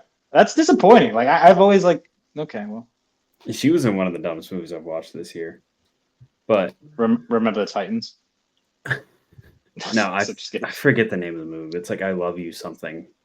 And it's like her name in the movie. Anyway, before we dive into our next film, I decided I'm going to like just get over this whole clown fear thing by just diving in and watching everything. So is Terrifier worth my time? I'm not the person. I haven't watched them. I haven't watched one of them. Charles? They are just a gore mess. Yeah, just a mess. There's really no story there, even though Terrifier, fans will tell you that there is. There isn't.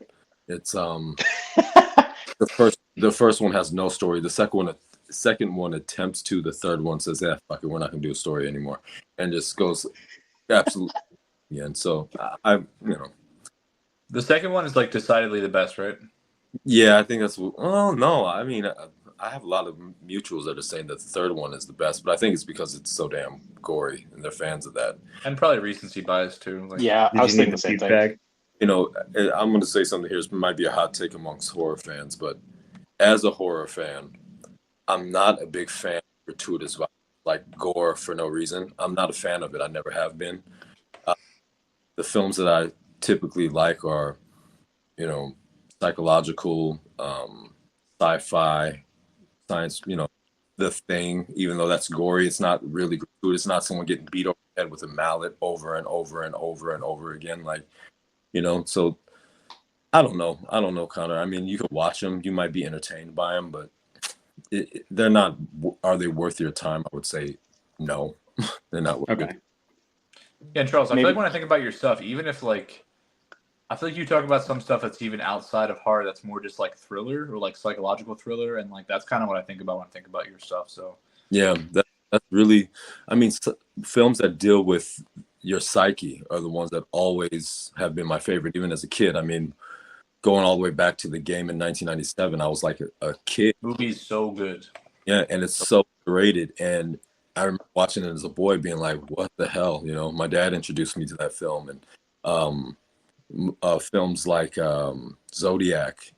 And it's scary because it's real, and there are people out there that really like that. Those are the type of films that really scare me. But it's like just gore and like people getting sawed in half. I'm just like, I don't like the Saw movies. I don't like Hostel. I don't like House of Wax. I don't like any of those films. They're all cheesy and really, really stupid to me most of the time.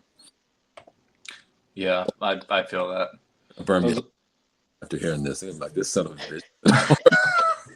Nah, you like what you like, and it doesn't take anything away from people that do like that. It's just like, yeah, it is what it is. Those are movies. Yeah, that but I mean, like, if you have dived Evil into. Dead 2 at a 4.5, you're just kind of an idiot,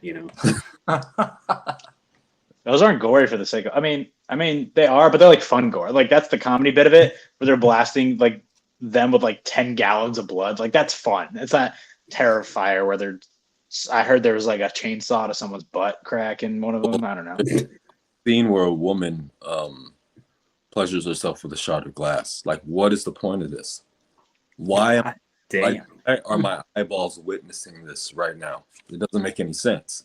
So it's like shit like that where I'm just like, this isn't like horror. Just doing shit to do shit. Like this is gore, and that's not fun to me.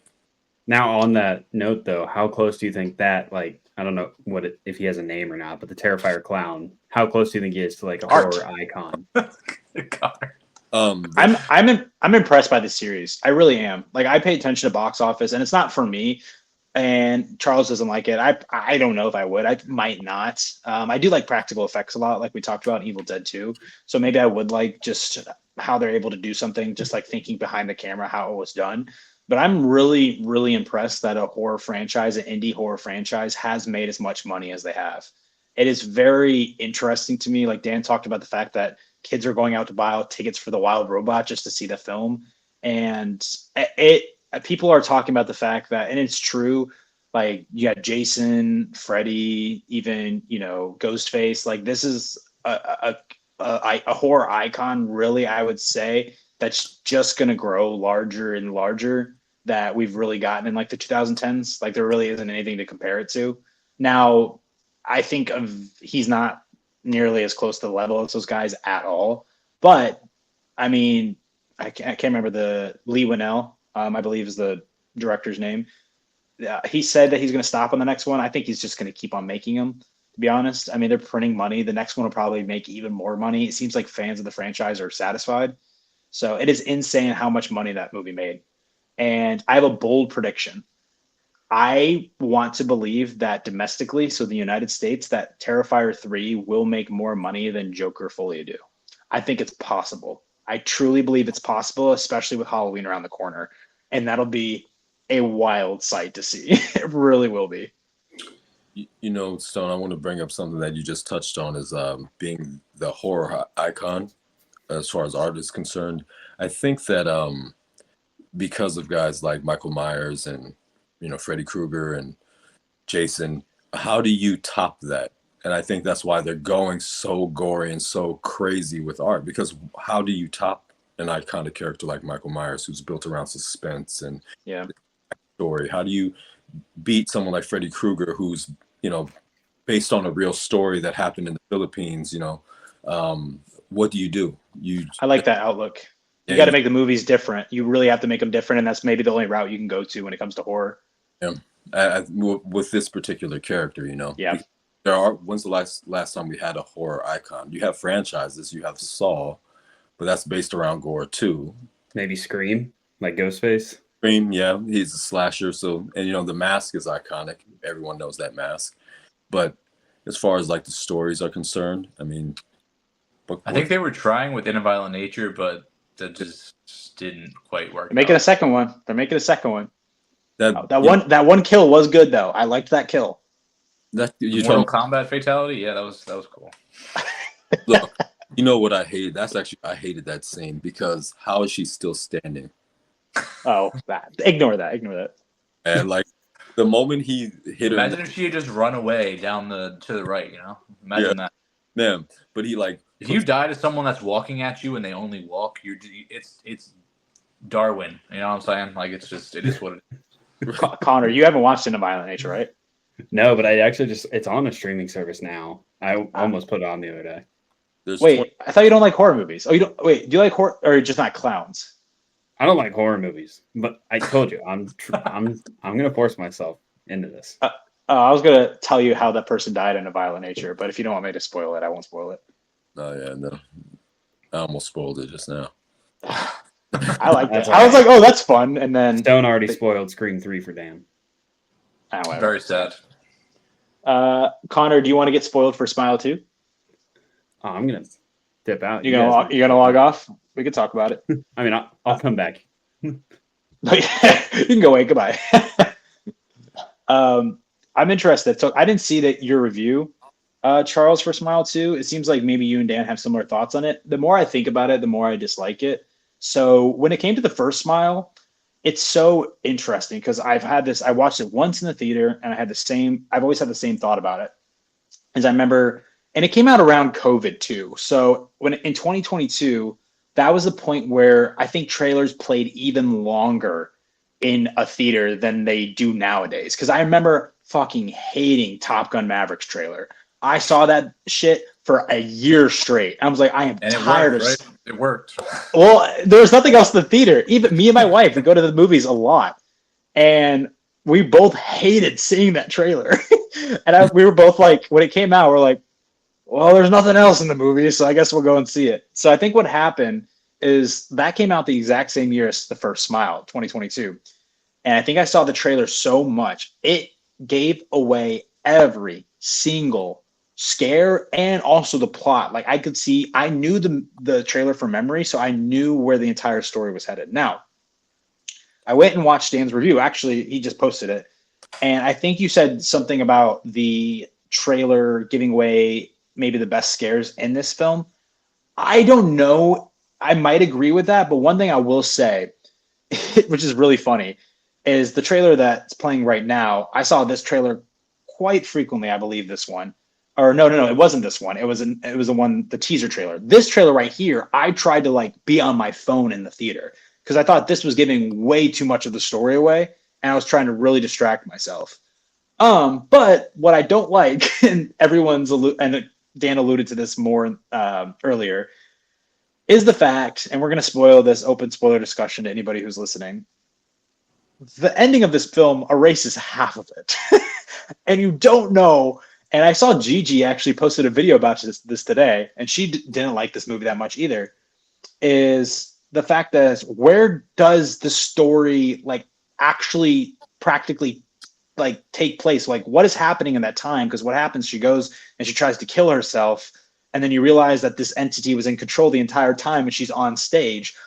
When did that happen? Right? And I think someone pointed it out, which I think this is probably true, is when she was in her apartment and one of those things shove its hand down her throat. That was probably the moment when reality stopped for her. I guess she was in autopilot, just chilling. The Smile entity was taking over her and just, singing and dancing along for a couple days. I did not like that. I think the general consensus of this movie has been the fact that Naomi Scott is really good, and she really is. The scenes that really stuck out to me, the one that really stuck out to me was when she's in the car accident and upside down. I thought that was really well acted. And I think that's kind of a cheap shot because I feel like whenever, look up the greatest compilations of acting of all time, it's always people screaming ah! And she is in that sequence, but it's really believable. I thought she was pretty phenomenal in the film, and I gotta admit, I was covering my ears, Dan. I thought the jump scares worked, and why I think they worked is I don't know, Dan. We've been friends for a while. Let me push back on you though, because if you're covering your ears, you're not watching it how it was intended to be watched. Like that's not how the movie is designed to be absorbed, and it's also not how 99.9% of people are going to watch it. So like I totally hear what you're saying, but I think you also have to like keep in mind that they're leaning on just hitting you with so much noise that it causes a reaction, which is so beyond lazy.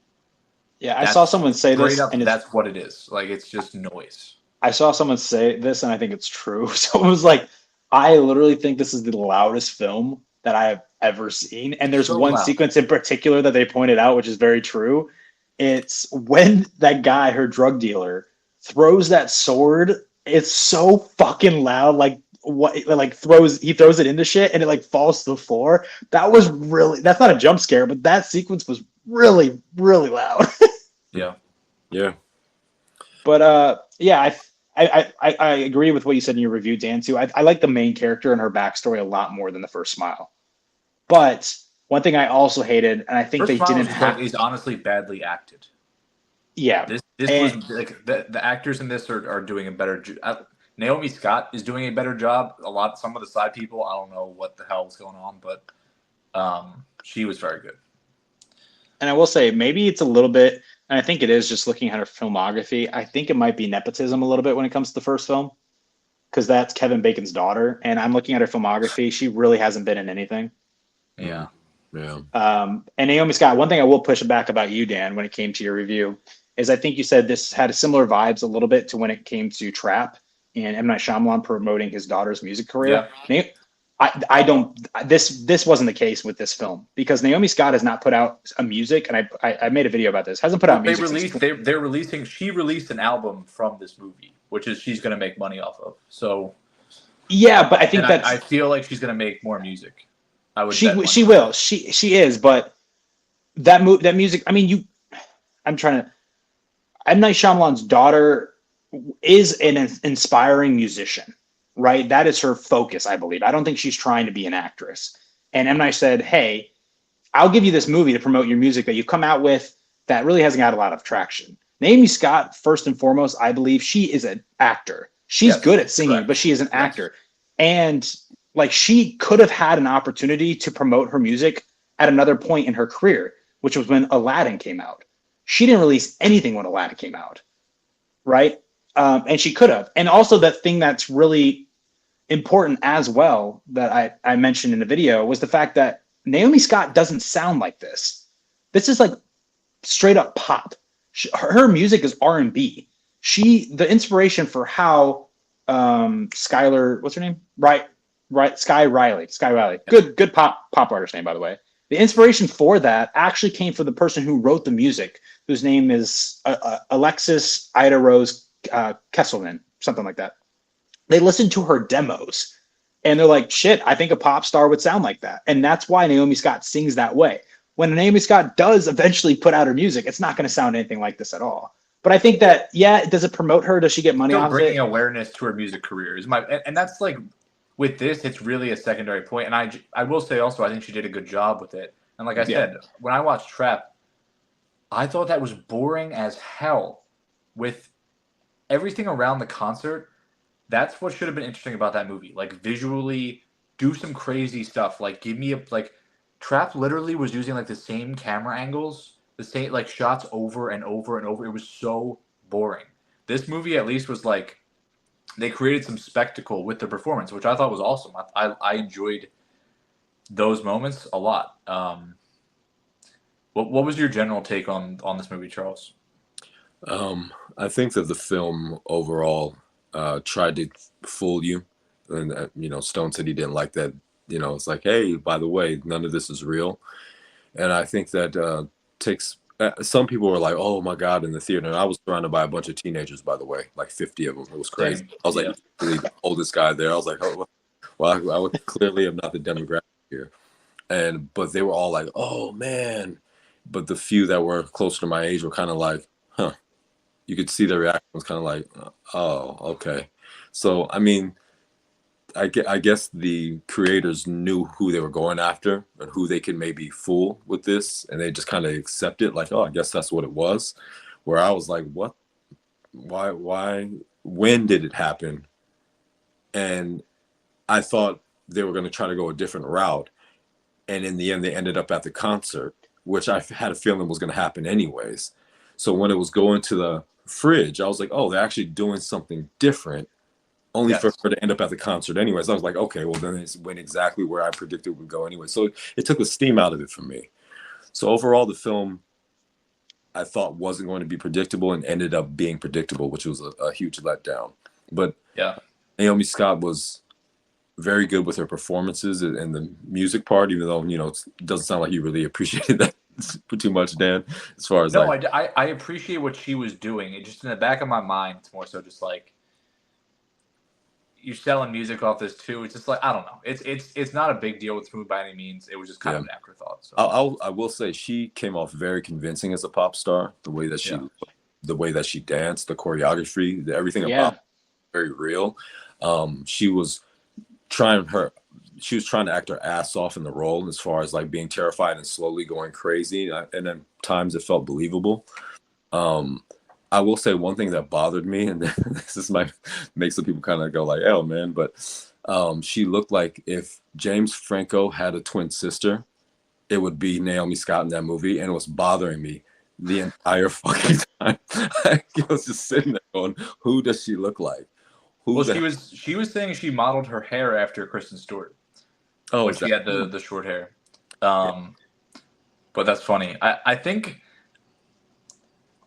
some of my problems with, I think she did a very good job with not a great character.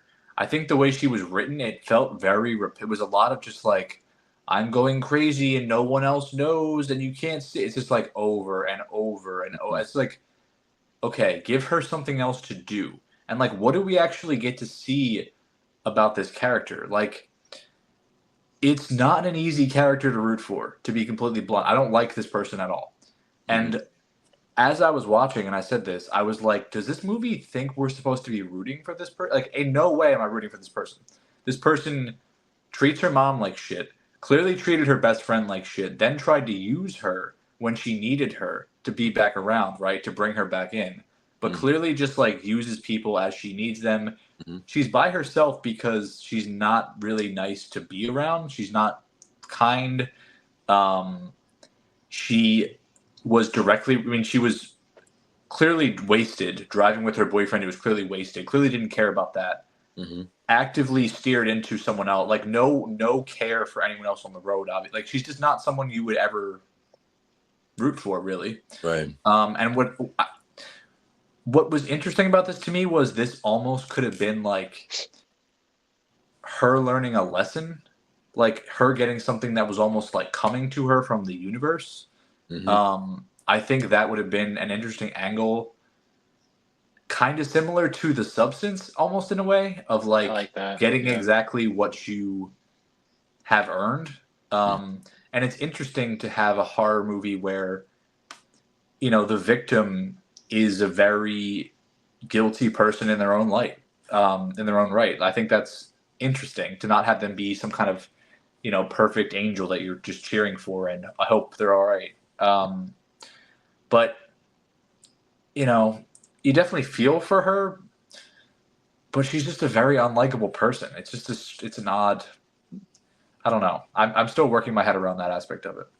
What I didn't need, which I didn't like, is that she like constantly is voicing opinions about herself that we know. Like she's like, no one likes me, I'm all alone, like I hate my past self. Like she does like vocally like out loud say that stuff when we don't necessarily need to hear that. And this movie's a lot of exposition in general. It's a lot of just saying stuff and people saying to each other what the facts are of people, situations, etc. That always cringe when a character goes, I destroy everything I touch. It's yes. We can tell.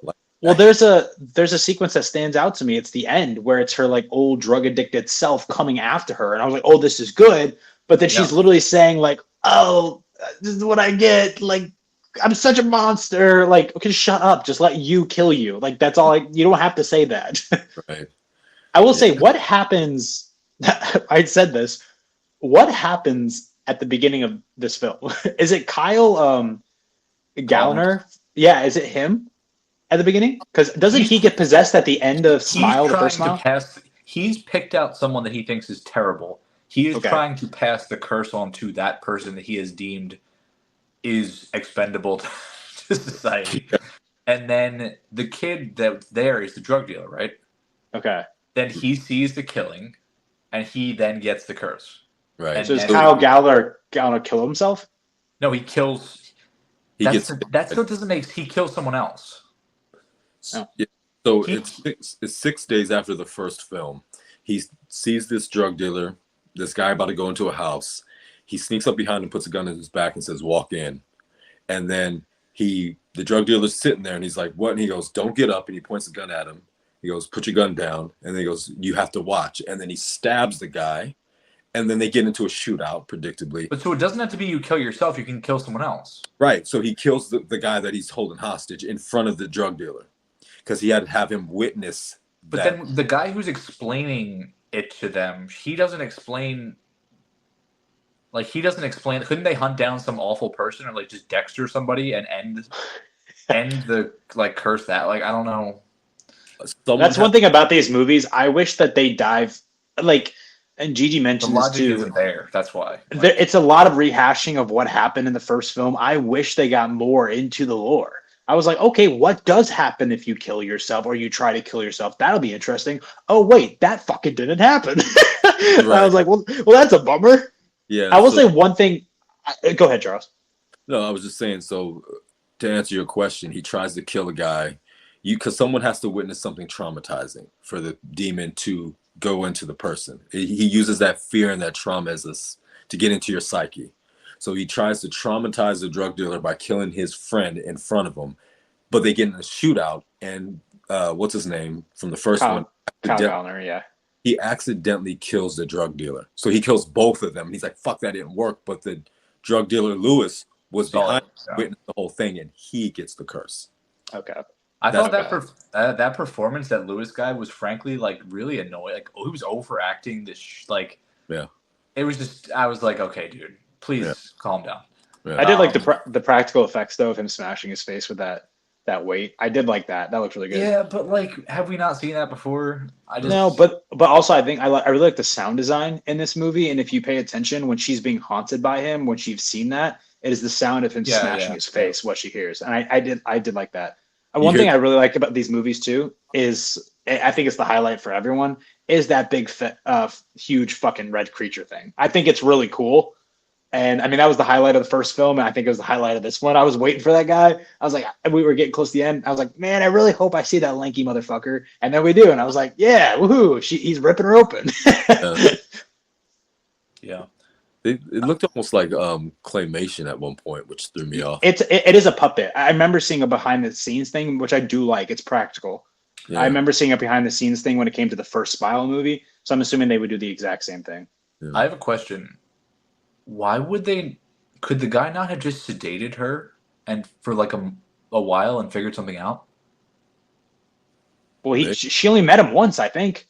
No, but wouldn't the first solution just be like, I'm going to sedate you for extended period of time, and you could just buy you to, like, why wouldn't you just sedate yourself? Hopefully that'll be the third movie. I don't know. That makes sense. There's so many workarounds to this that like are just, I don't know. I also think. Go ahead. Go ahead. I was just gonna say, I was kind of excited for the sequence that was. What I was thinking was going to happen was she would get whatever he was going to give her to slow down her heart rate. And then I thought maybe we'd get some kind of sequence like in her mind or something like that, where we see her like dealing with this thing, or like some kind of spectacle, like something interesting of like confrontation. Mm-hmm. And then we didn't get that. And then the guy just is gone. And then it was like implied that the thing killed him, I guess. I don't know how, but just implied. And then he's gone. And then when she was there with herself, what I think should have happened was she should have just locked herself in the freezer. And then I would have had her just sit there with that thing. And maybe they have some kind of back and forth while she's dying. and then she dies in there, and she freezes and kills herself, but it ends. That could have been interesting too. But the thing that sucks is I like how this ended. Honestly, I like Charles was saying, like, I think we all expected it to kind of end that way, but I also think seeing all that stuff would have been interesting, but it just didn't happen. That's what frustrates me so much. Like, you set up this very interesting idea with the freezer and everything. Yeah, it could have actually happened. Yes, 100%. I like the ending of what happened. I just wish that everything that happened beforehand also happened as well. But then also you run into the dilemma as this movie's kind of long. It's over 2 hours, I believe. It was a little, I think, 7 minutes, something could have been trimmed off for real. For sure. You know, an interesting ending to that as well would have been them, her going to get help from that guy, and he just locks her in the freezer and double crosses her and just leaves her there to die. And then people are looking for her, trying to find what happened to Sky Riley. Yeah. Because she's killed her mother. There's so much interesting shit to do with this, man. Like, they could have done that. No, and they don't know where she is. And then years later, if they want to do a sequel, they find her body. And, lo and behold, even if you look at her traumatized body, the thing can still possess you or whatever. But they could have done something different. That's a good idea. I like that. Also, in terms of just like sheer stupidity of this story, the murder, like the guy's death at the beginning, the cops go to that scene. They go into his phone. She's texting him, "I'm coming over." She would be picked up immediately. Like, there's not even. I thought that too. In what fucking world is she not arrested or brought in to talk to the police? It's just. Maybe that one guy deleted it because remember he said that the guy was trying to help her out. Like he was already going to meet with him, I believe, and he looked and he was the one who found his body. Obviously, he didn't say that. I wish he could have just said, "I deleted the text." That would have just erased this whole argument that you have, Dan. Even if it was deleted, there's still phone records. Like, yeah. We live in 2024. Like, you don't get away with like that. Like, I don't know. It's just stuff like that. I'm just like, I'll say I'm very interested. I didn't make a review for this movie, and I should have done that. But I think whether you like this movie, you don't like it, or you're in the middle, I think the ending makes you very intrigued for what's going to happen next. I mean, there's like millions, like thousands of people that have this now. I'm going to be very pissed if they do another one, which I wanted to get into this too. The box office isn't that great. So the budget for the first movie was $17 million. The budget for this movie, I believe, was $24 million. So not too far off, which is crazy because I think this movie is a lot more larger in scale. Actually, $28 million, I think, is what the budget was for this movie. Yes. The first movie made $22.5 million its opening weekend, and this made $23.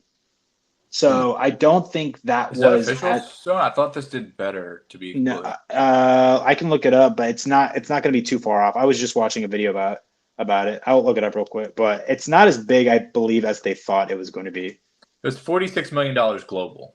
Yeah, my bad. I was talking about domestically. Domestically, it was 22.5 for the first movie, and domestically for this one, it's 23. So not that big of a difference. I think they were expecting a lot more, especially with. I mean, maybe Terrifier 3 took a lot of the audience away because Terrifier 3 honestly didn't dip that much in its second weekend, only 50%, which is really good for a second weekend hold. So maybe they just weren't expecting that. Also, Halloween's about to come out, so maybe that'll help it out a little bit. Mm-hmm. But so the good thing for them, though, Stone, is the international market is 41% bigger than the first movie. So they're making a lot more money on this than they did. It's coming from overseas. Okay. But like 40, they already doubled the budget. It's definitely good.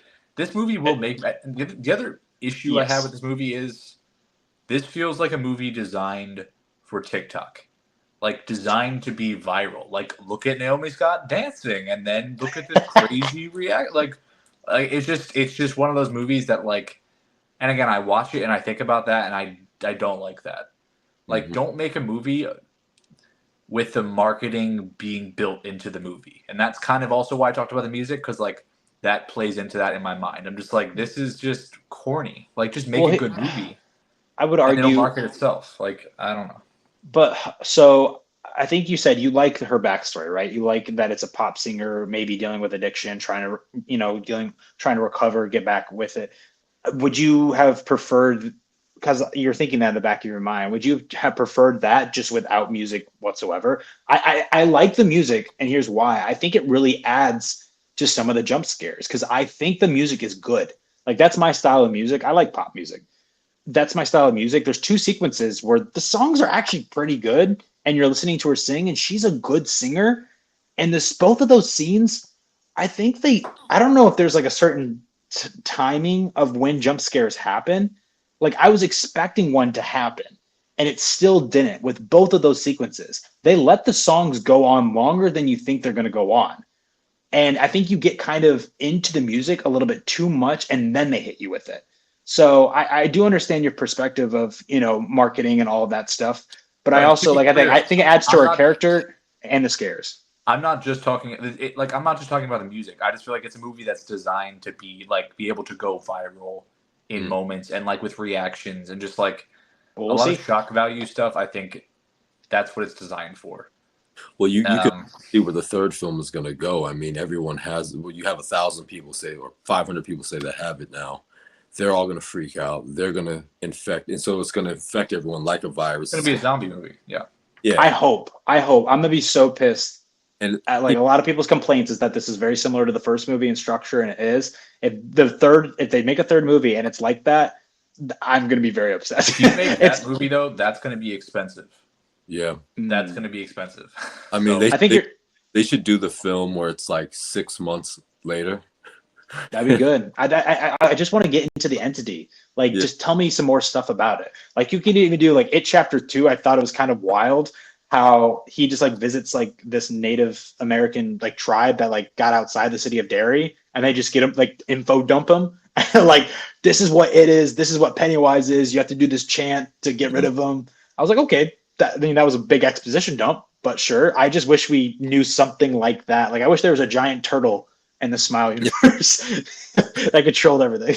I mean, the only way they can really move forward with Smile and not have it feel repetitive is that, it's flash forward a significant amount of time and like the entire world is fucked up and everyone's basically hiding from each other. They stay off their phones because that'd be good. He is like on the phone going live and doing it, spreading itself. And so technology's out, everyone's fucking hiding. You don't trust anyone. It just becomes this huge paranoia. That's the only way it would work. Go ahead. Go ahead, Stone. I would say the first thing I think of is A Quiet Place Day One. Yeah. That's kind of like the two films are really small. Third one wasn't as big as I thought it should have been.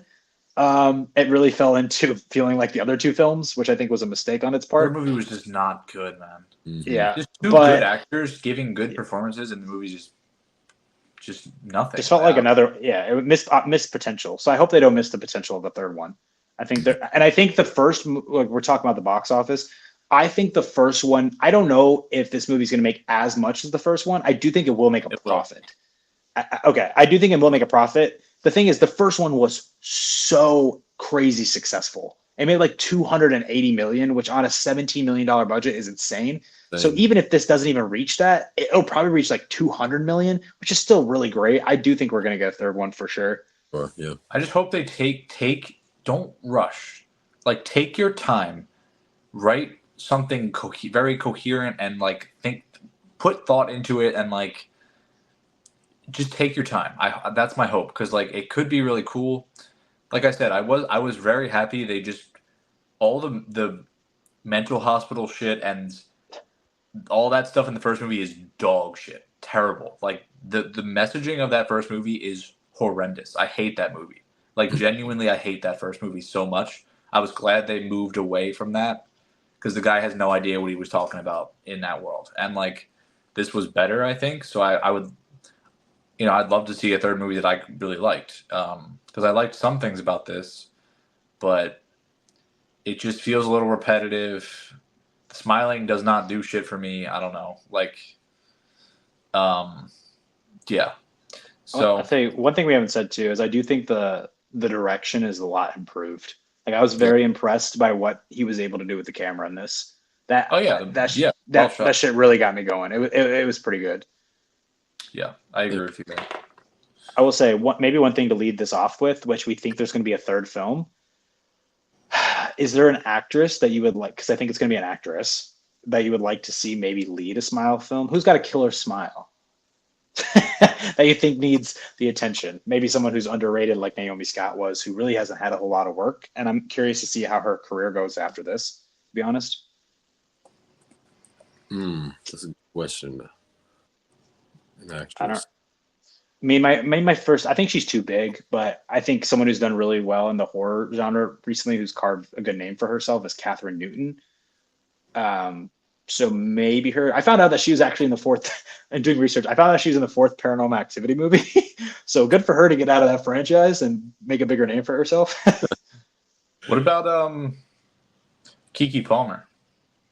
That'd be good. Damn, that'd be good. Yeah. Taylor Russell. Okay. Wasn't she just in a movie? Hold on. Why hasn't she been in stuff, Connor? I don't know. I'm going to advocate for Taylor Russell any chance I get. You're the number one Taylor Russell fan. Why hasn't she been in stuff? It's a great question. I actually think she is working on something right now. I don't know. Any thoughts, Charles? You got anybody you pick out? No, I do like Kiki Palmer though. That would be cool. I do like the pick. What about J-Lo? Taylor Russell's next film is a Korean thriller. J-Lo? Oh yeah, that'd be great. Can you imagine? Atlas was dog shit. People got on me for saying that movie sucks. That movie was horrible. But you're just Horrible. jumping on the bandwagon and hating on J-Lo. I'm like, no, that movie was dog shit, actually. Also, J-Lo is just someone that deserves to be hated on. Like, she's not a good person. I'm sorry. Like, Yeah, Careful, you might get sued. yes. Sorry, J-Lo. Oh yeah, You're watching. I thought J-Lo knows who you are. I forgot about that, doesn't she? No, she sued my friend. Oh, that's it. My bad. Yes. For bashing on her on TikTok, on her movie. Like, bro. No, on her but fucking music video movie. The 80-minute music video she put out. Did you guys watch that thing? hell No. It is bizarre. It's bizarre. But Stone, Taylor Russell's next film is a Korean thriller starring along Michael Fassbender. ooh, Hey, what's it called? Hope. You Nice. said Korean film? Yeah, it's supposed to come out later this year. Oh, that's interesting. I didn't even hear about that. I don't know who I would pick, honestly. I like Naomi Aki from Blink Twice. I forgot that she's also going to be in Mickey 17, which is cool because I remember seeing all the actors that were going to be involved with that movie, and I knew all their names except her. And then I watched Blink Twice, and I'm like, she's a pretty damn good actress. And now she's going to be in Mickey 17, so I think she could do really well. I really like her a lot. Yeah. It's also rumored that Taylor Russell's going to star in Jordan Peele's next film. Nice. So I need that. So I'm so ready for Jordan Peele's next movie. All right, what did you guys rate Smile? 2. Who said 2? I Smile 2. I was clarifying which Smile. Okay, I got you. I'd probably give it a 2.5 out of 5. 2.5 for me. I gave it a 4, and then I brought it down to a 3.5 the more I talked about it. That's fair. I like that pop music. I'm not gonna lie. I went on Spotify. It worked. It works on me. I listened to it. If this movie was doing what it was doing at its best more frequently, I would have it like at probably around there. But I thought there was too much that I don't know. Mixed bag for me. Yeah. I like them dancers. I like the dancer. That was in the trailer, Connor. But them dancers in her apartment. I like that. Dude, that's the part my theater busted out laughing. Laughing? They were cracking up. It was. I was like, yo, I can't take this serious. That scene was actually really goofy to me. I'm like, what? Yeah, like those people were not scary to me. Like they're, Yeah. I don't know. It was funny because there's so many of them. I was like, it was okay, cool in concept. Like, well, I was thinking about it. I would like, there's just so many to look at, right? So I was looking, I was like, that guy's creepy. That guy's not creepy. Like, I would find some that it really worked, but when you have so many people, I'm like redhead that guy, girl. This is like, yeah. get out of here. Oh my gosh, it was so funny because I was worried about the fact that a lot of these movies that we're talking about. I mean, 3 out of the 4 of them we did. A lot of you guys didn't like that much, or I guess I'm thinking of Evil Dead. So I was worried that this conversation wouldn't last that long. But then we just had an interesting conversation about Smile 2. That was fun. Yeah, for sure. Charles, you got any movies that you watched recently you want to recommend to anybody? I would say Woman of the Hour was surprising. I'm gonna watch that. Yeah. Yeah. Not a horror movie, for those who are wondering. It's more of a true crime thriller. Actually, it is a true crime thriller based on the real serial killer named Rodney Alcala, who was the game show killer. And the narrative style in that film is very unique. and Anna Kendrick did a hell of a job. I thought she was fantastic, and the man who played Rodney Alcala, Daniel Salvato. That's his name, Daniel Salvato. He is excellent in that. I was surprised because Netflix puts out dog shit, but it was very good. I'm glad that you talked about that though, because I'm going to do a Netflix one too that just came out. I don't know if you watched this yet, Charles. I can't remember if you made a review for it, but it's What's Inside. Surprisingly good. That was a good movie. Do you guys, Connor, Dan, do you know the premise behind this movie? No. It's very smart. I'm not going to spoil anything. Yeah. But it's all these like these old friends it's a reunion for one of them is getting married, and it's like kind of his bachelor party, but it's like all of his old friends. It's girls and guys, and they come over, and then there's this weird guy from their past that comes over, and he's like part of a tech company or something like that, and he has this new device. And it's so interesting. They play this game, and what this game can do is it can switch. It's like Freaky Friday. It can switch your consciousness to another person's body, and you can control their body, but you don't know who's in what body. And the game is to guess and try to figure out who the other person is. Yeah. And it's very interesting because obviously there's a lot of different relationships that everyone has in this group. Like this guy likes this woman, this person hates this person. These guys are in a relationship, but they're having problems. Right. It's very good. It's a very good movie. I gave it a 3.5 out of 5. I will say the filmmaking is very stylistic as well. I think they did it too much with it, I will say, but definitely worth a watch. Yeah, worth Freaky Friday, just as a fun party thriller film. If you guys want to check out a psychological horror, this one called Sleep. It's a Korean film. Check that out if you get a chance. I thought it was excellent.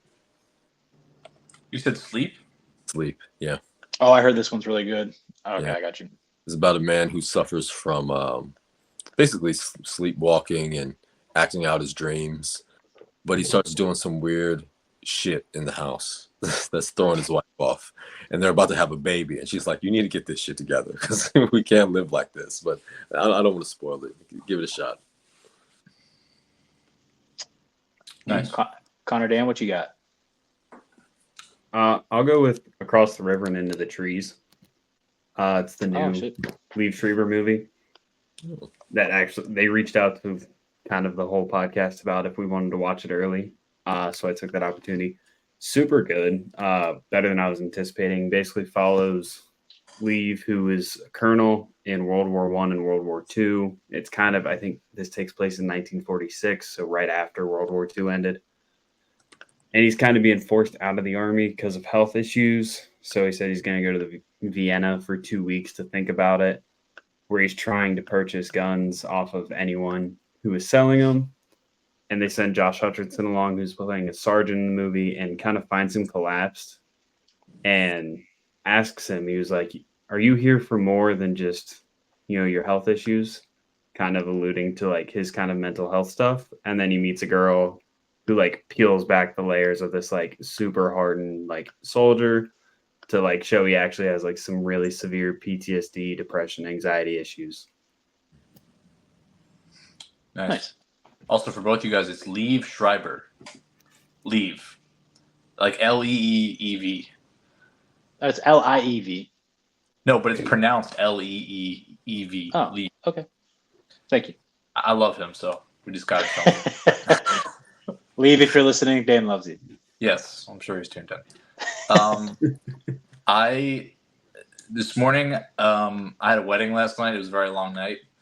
I made it up this morning, Ubered back to my car, and then drove all the way back to the city just in time to watch The Count of Monte Cristo, which is my new best movie of this year. It was so ridiculously good. It was 3 hours. It's out of France, and it's the most. They spent like 45 million euros on it, which for a French movie is like preposterously expensive. And people are raving about it. It was at Cannes. It's one of my favorite books. It's like my favorite classic probably my favorite classic book. I love that story so much, and just getting to see it and what they did with it was like absolutely just spectacular. So I don't know even. I think it's released. I don't know. Maybe you can find it, but it's amazing, and especially if you like the story, and even if you don't know anything about the story, like just go watch it and you'll love it. It's an amazing story in general. So Nice. I was excited. What movies are you watching this week still that you got for the Philadelphia Film Festival? Give me 2 seconds and I'll pull up. I know tomorrow. I'm waiting for the Brutalist. That's what I'm waiting for. I'm waiting to see what you say. I missed it. It was yesterday. It was last night. I had the wedding. Your sister needs to feel loved. Oh my god. My cousin, but oh my bad. no, you're good. It was unfortunate. And then I'm also missing Blitz, which I actually heard is not great. Mixed stuff. I heard mixed stuff, yeah. Tomorrow I'm watching Conclave, which will be good. Ooh. And then Tuesday, looking quickly, The Seed of the Sacred Fig, I think, is the big movie on Tuesday. I heard that's really good too. Yeah. Unstoppable, All We Imagine Is Light, The Black Sea. They're showing Better Man, but I already saw that. I think there's a couple other things. What were we gonna say? I say it's funny because it's a busy week, but I'm thinking about what our episode's going to be by next week. So you're gonna go from these really high quality material, and I think the episode we talk about next week, if I'm not mistaken, is the Sony Spider-Verse. If I'm not mistaken. Yeah. So you are gonna have yourself a fun week of watches and rewatches. Yeah, but also just really quickly, I watched Memoir of a Snail. Oh shit! I also got to watch Flow, that Latvian animated movie. Damn, you're watching my animated movies, my guy. Yeah, and then also this week I saw September 5. I saw this Australian psychological thriller called Bird Eater. Did you watch that, Charles? No, but I heard about it. Is it good? Okay, it's kind of bad, but it's mostly good. The last 15% of the movie, they literally just, I don't know what happened. The writer had a stroke, but it's so funny to me, and it was so well done. I 3/4 of the way through the movie, I was like, this is a 5-star movie. This is perfect. Right. And then it kind of goes off, but it's very strange. You'll either think it's hilarious or you'll turn it off. But I really liked it. But yeah, and then Anora, September 5, and Black Dog. That's what I've watched so far. I have to ask what you thought of Memoir of a Snail and Flow, because those might be two best animated feature nominees. I have them both at 3.5 stars. Okay, respectable. Yeah, they're both Memoir. That's better than 2. Yeah, I'll take it. Yeah. Flow has a very unique look to it. Some people are just straight up gonna think it's ugly, not like it. There's no dialogue in it, right? No, it's just animals chilling. It's it's very trippy. If you high. Yeah, it's pretty trippy. Memoir of a Snail is very, very, very sad, and not in a little kid. It's it's not a kid's movie at all. It's I wouldn't show it to a kid. It's a very mature movie that deals with a lot of serious stuff and is really sad. Really mixed bag. There's some moments that I was like, I don't like this at all, but then towards the end, it just picks up a lot of steam. Nice. But people are gonna love it. It's probably gonna win, I'm assuming, an Oscar. But yeah, I'm thinking Wild Robot's gonna take it. I'm almost 100% sure. I hope so. I love that movie so much. But Charles, did you watch The Wild Robot? No, it's on my list. Is it good? Pretty good. I love it. Yeah. I think you'll like it too. Yeah, I've only heard one person say, "Oh, it was pretty good," but everyone else is like, "It's excellent." I know I'm rambling here at the end, but I mean, just something I thought about and I wanted to mention is the fact that a lot of people get worried is when these movies go on VOD, is that's going to take money from the box office from them. It The still Wild goes to the Robot, box office. yeah, the Wild Robot went on VOD this week, and it only dropped in percentage like 25%, which is really good. Well, So, and I'm also that money goes to the box office total. It's still counted. Yeah. really. Yes. It's still counted while it's out in the theater. When it comes out on VOD, that still counts towards box office. Interesting. Look into that. I because I looked it up about I looked it up specifically about this conversation because I posted that video, and I wanted to make sure, but that is the case. I'm like 99% sure. Interesting. But only while it's like you have to pay full price, like theater price. Oh, you know okay. what I'm saying? Like to, yeah. So, gotcha. But Charles, man, thanks for coming on for your second time. And thanks for having me. Anytime. Please tell everyone where they can find you, my dude. You can find me on TikTok at The Real Voice, and that's REEL, like a movie reel. Yeah, I think you got your name right down there, so we got it. Yep. But yeah, appreciate you being here. Like I mentioned, for all of our listeners, be excited because next week we're talking about the Sonyverse. So make sure you brush up on your Venom, brush up on your Madam Web, on your Morbius. It'll be really fun. But until then, everyone this week, go outside, touch some grass, sit on a park bench, and we'll see you then. Peace.